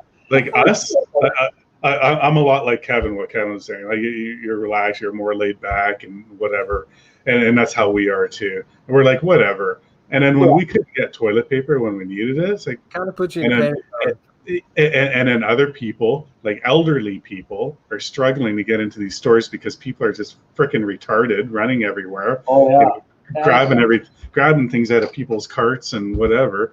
And these elderly people can't get nothing. It's like, what the hell? Like, this isn't right, So our grocery stores had to set times that no one was allowed in other than elderly people between the hour of this and that. And there's help for them if they need help to get around, to get what they need. Probably security to get back to the car. Yeah, I know it happened all around the world, all around us. People stockpiling on toilet paper. It's like, you're a freaking joke if you did that. There's no need to do that. Well, there's a toilet paper factory just a little ways away from us, a couple hours, not even a couple hours. They don't normally sell to anybody, but they're a supplier. They don't sell to just to everybody. They sell it to whoever got the contract for them at that time. Yeah. They opened their doors to sell toilet paper. The line was 2.5 miles long. The people were sitting in line to get toilet paper. To get toilet paper. Really? I wasn't worried about it. I've got water still. I'll just take a shower. It's all good. Yeah. I'll figure this out. I've done worse. Okay. I've been in far worse shape before, not having money in the beginning of the business. I mean, we went like 3 months without having the gas on in the house and stuff. Oh, yeah. Taking cold showers and stuff when we were starting up. So at that point, I'm not worried about toilet paper. No. Yeah, we all went through some tough times, but I still don't understand the panic buying. Everybody was doing it. It's like, you guys quit creating shortages? And it's so easy to fall into that trap. Oh, it is. Everybody else is freaking out. Like when you go to the store and you see that the shelves are empty, it puts you in a panic mode. You're like, oh God. I mean, I didn't start tripping out. Like, I didn't just go out and buy a gun. I was like, yeah, this is nothing. And then I go to the store for like the first time in 3 weeks, and I'm like, what? All the shelves are empty. People are freaking out. They're trying to get like little bags of nonsense that nobody ever eats. And, and I'm like, well, it's time to buy a gun, Rachel, because it might get crazy. And she's like, okay, whatever. But she just kind of goes along with whatever I say. I'd rather have it than not have it. Yeah, we can't just go out and buy a gun and pack, a handgun or whatever. We have different laws here. Yeah, that's right. Canada. No, we're down for guns here, man. It's open carry if I want to, which is good. Did you see my video with the dude with the machete? I think so. I think I saw that one. Wait, how long ago was that one? I don't know. He's done that he's done that a couple times. It's earlier this year, but okay. I've been wearing a gun on my side, and he's. Oh, I remember the video. I remember it. Yeah. He goes out in the backyard. He'll still act a fool, but he'll do it at a distance. And then James doesn't carry a gun, and he came out cussing at James one time. And I yelled at him. I said, "Go the fuck inside, or I'm gonna blow your head off." And he went right inside. Yeah. So I mean, but he's coming out. Yeah, he did the same thing to my brother. My brother lost like 40 pounds. He came out here. I'm gonna chop your head off, fat boy. Wow. Dude's nuts, man. He was out in the backyard just swinging the machete at the ground one day while I'm mowing. I don't get it. I told my client, I said, this will be my last year servicing your property. I said, I'm planning on stepping out of the truck in March, and I just can't have the liability.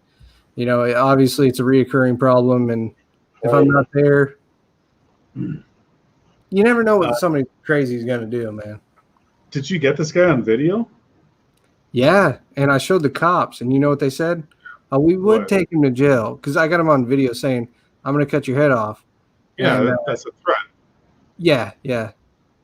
They would take him to jail, but they can't because of COVID. Oh, jeez. So they would rather wait. They would rather wait till this guy hurts somebody to arrest him. Yeah, he needs a psychiatric evaluation. They need to know what's going on. Is he nuts? Does he need to be somewhere? Does he need some help?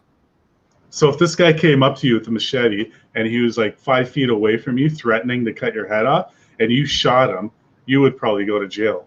I would absolutely go to jail. Yeah, I would go to jail, and it would cost me immediately $20,000, and I would have to, because you're gonna have to do, you're gonna have to bond yourself out. You're gonna have to hire a lawyer. You're gonna have to deal with just your whole life's gonna be wrecked. Mm-hmm. So the fact is, the gun's not there. Even if you were to shoot, say you shot him in the leg. If they say if you're gonna shoot somebody, you got to shoot to kill. But if you're gonna shoot somebody, say you shot him in the leg. Well, then you're in the same situation of, it's just as bad as if you were to kill him. And they say it's almost even better because then you don't have an argument on the other side, which is horrible. Like, I don't believe in any of that religiously. Like, I don't want to carry a gun because of my religious beliefs where I'm at with that. Yeah. And I put it on for that one job and I'm uncomfortable with it and I don't like doing it. So that's why I'm going to drop it. Like, I haven't had a gun in my house in years because when I moved to Tulsa, I moved here shortly. So we were going to move here because my wife's father was in poor health and my wife was in a bad situation with her health, and everything kind of spiraled downwards, and she was suicidal at the time. So, I came home from work one time. She had my gun out. She's begging me to do it. And it was at the situation where I in my head, I thought maybe it's not the worst thing if I did it. Maybe that would be good for her if I did it. And thank God I didn't. But you get what I'm saying? It was that bad. And I was like, they got to go. They got to go right now. And so immediately I was like, okay, let's speed up this transition. Let's get to Tulsa. Let's get her closer to family.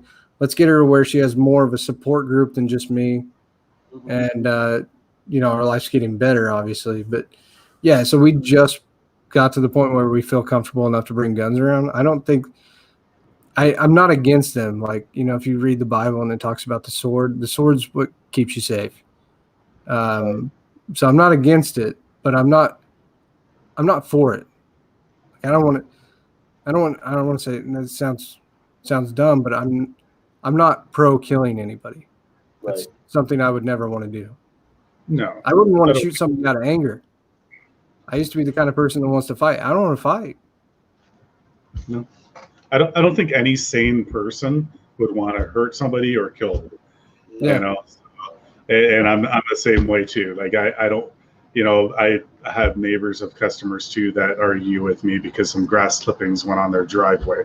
Well, I'm not done, sir. I still got to blow off, and they threaten me and whatever. It's like I'm not the type of person that will go right in this guy's face and start yelling at him and provoke him to be even worse, because I don't know that person's mental state.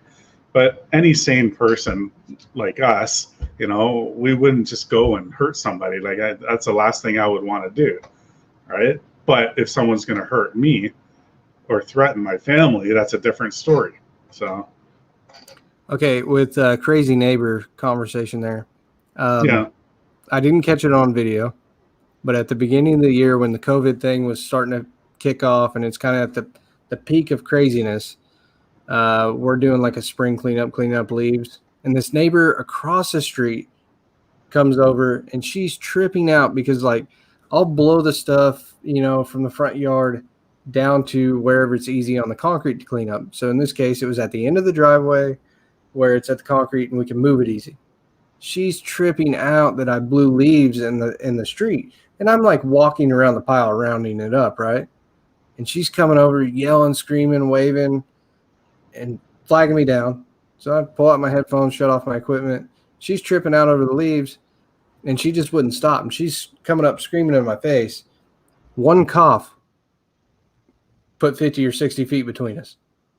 That's a move. You can do that. It trips people out.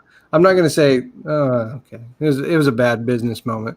I might as well just punch somebody in the face at that point. But, you know, she's tripping out. I tried to de-escalate it. Normally I can take somebody from like a solid 10 in anger down to like a 1 or a 2. She just wouldn't stop. You know, when she's been closed up in her house for 3 or 4 weeks. She's tripping out. Coughed. She split. Well, guys, I'm gonna have to head out of here. I'm gonna have to go to bed because yeah, me too. I've been up for a long time. We put a lot of miles on that motorhome today. Yeah. What time is it there, Kevin? You're in Oklahoma, right? It is 11:47. We got up about 5 this morning.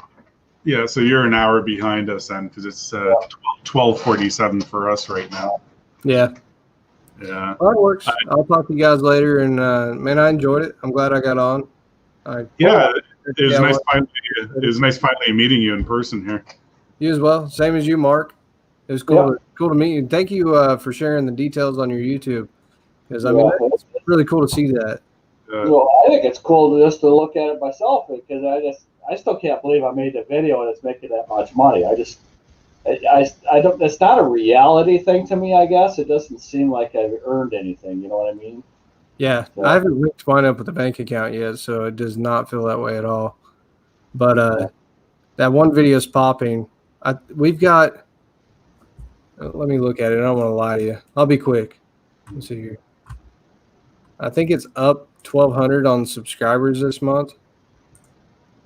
So I mean, it's taken off. That video got 500 subs. Right. And see, that's the whole thing, though. Is you get a video like that, you want to put out another one similar to that as soon as you can. Yeah, that's what Greg was telling me. I was talking to. I don't know.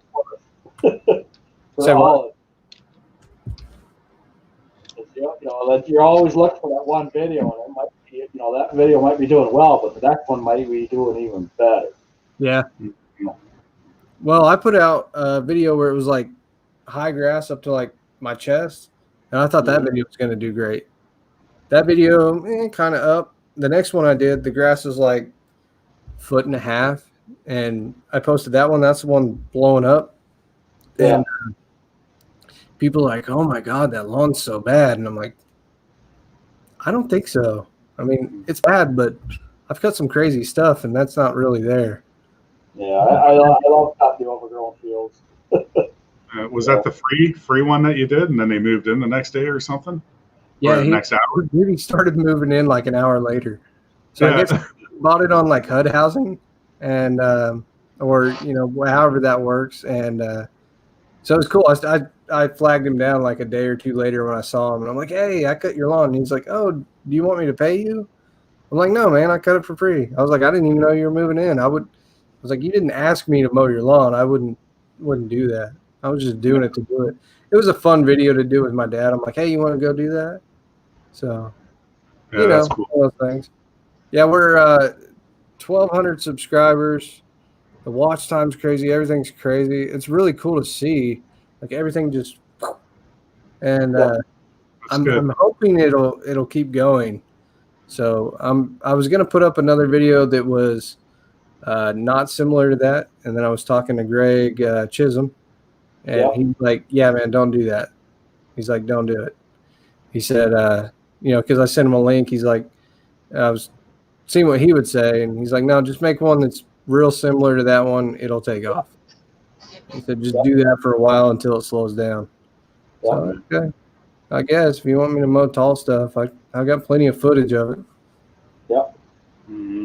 All right, guys, we're gonna have to call it quits. Kevin, you're always welcome. Thanks for coming in here. Yeah, man, I enjoyed it. And Mark's live Sundays at what, 9? 9, yeah. Oh, Yeah. cool. So if you're free, come on Mark's tomorrow at 9 o'clock. Yeah. Vicky would be on there probably a little bit if I could talk her into it, but it's not her thing doing this because it's more of a guy thing, and she was, I don't know. Yeah, I'm really in here when I'm editing, and I just get lucky if I catch somebody live. Yeah. Yeah, I did subscribe to you, Mark, and I turned on my notifications for you. So. Okay, yeah, because I was editing a video. I had to get through a section repair video. I had to get through a whole series first before I could get away from it, so I didn't lose my train of thought. So I got all that done. That's when I jumped back on here. So, anyhow. I've got tomorrow off, so I think I'm going to pull an all-nighter. I'm going to get a video hammered out and probably schedule it out for Friday. Yeah, I'm going to crash because I got one video to finish up, and then I got Vicky's video to edit for tomorrow too. So yeah. Plus fix a roof on a camper. Yeah. Little stuff. Good day off, It's a good day off. All right, guys. No, it's a good chat. Good chat we had. Later. I'm out. All right, see you guys. All right. Thanks, everybody, for being here. If you're still in the chat, I appreciate the support. Didn't even think I was going to be on this long, but anyway, yeah. Peace to everybody. We'll see you soon again.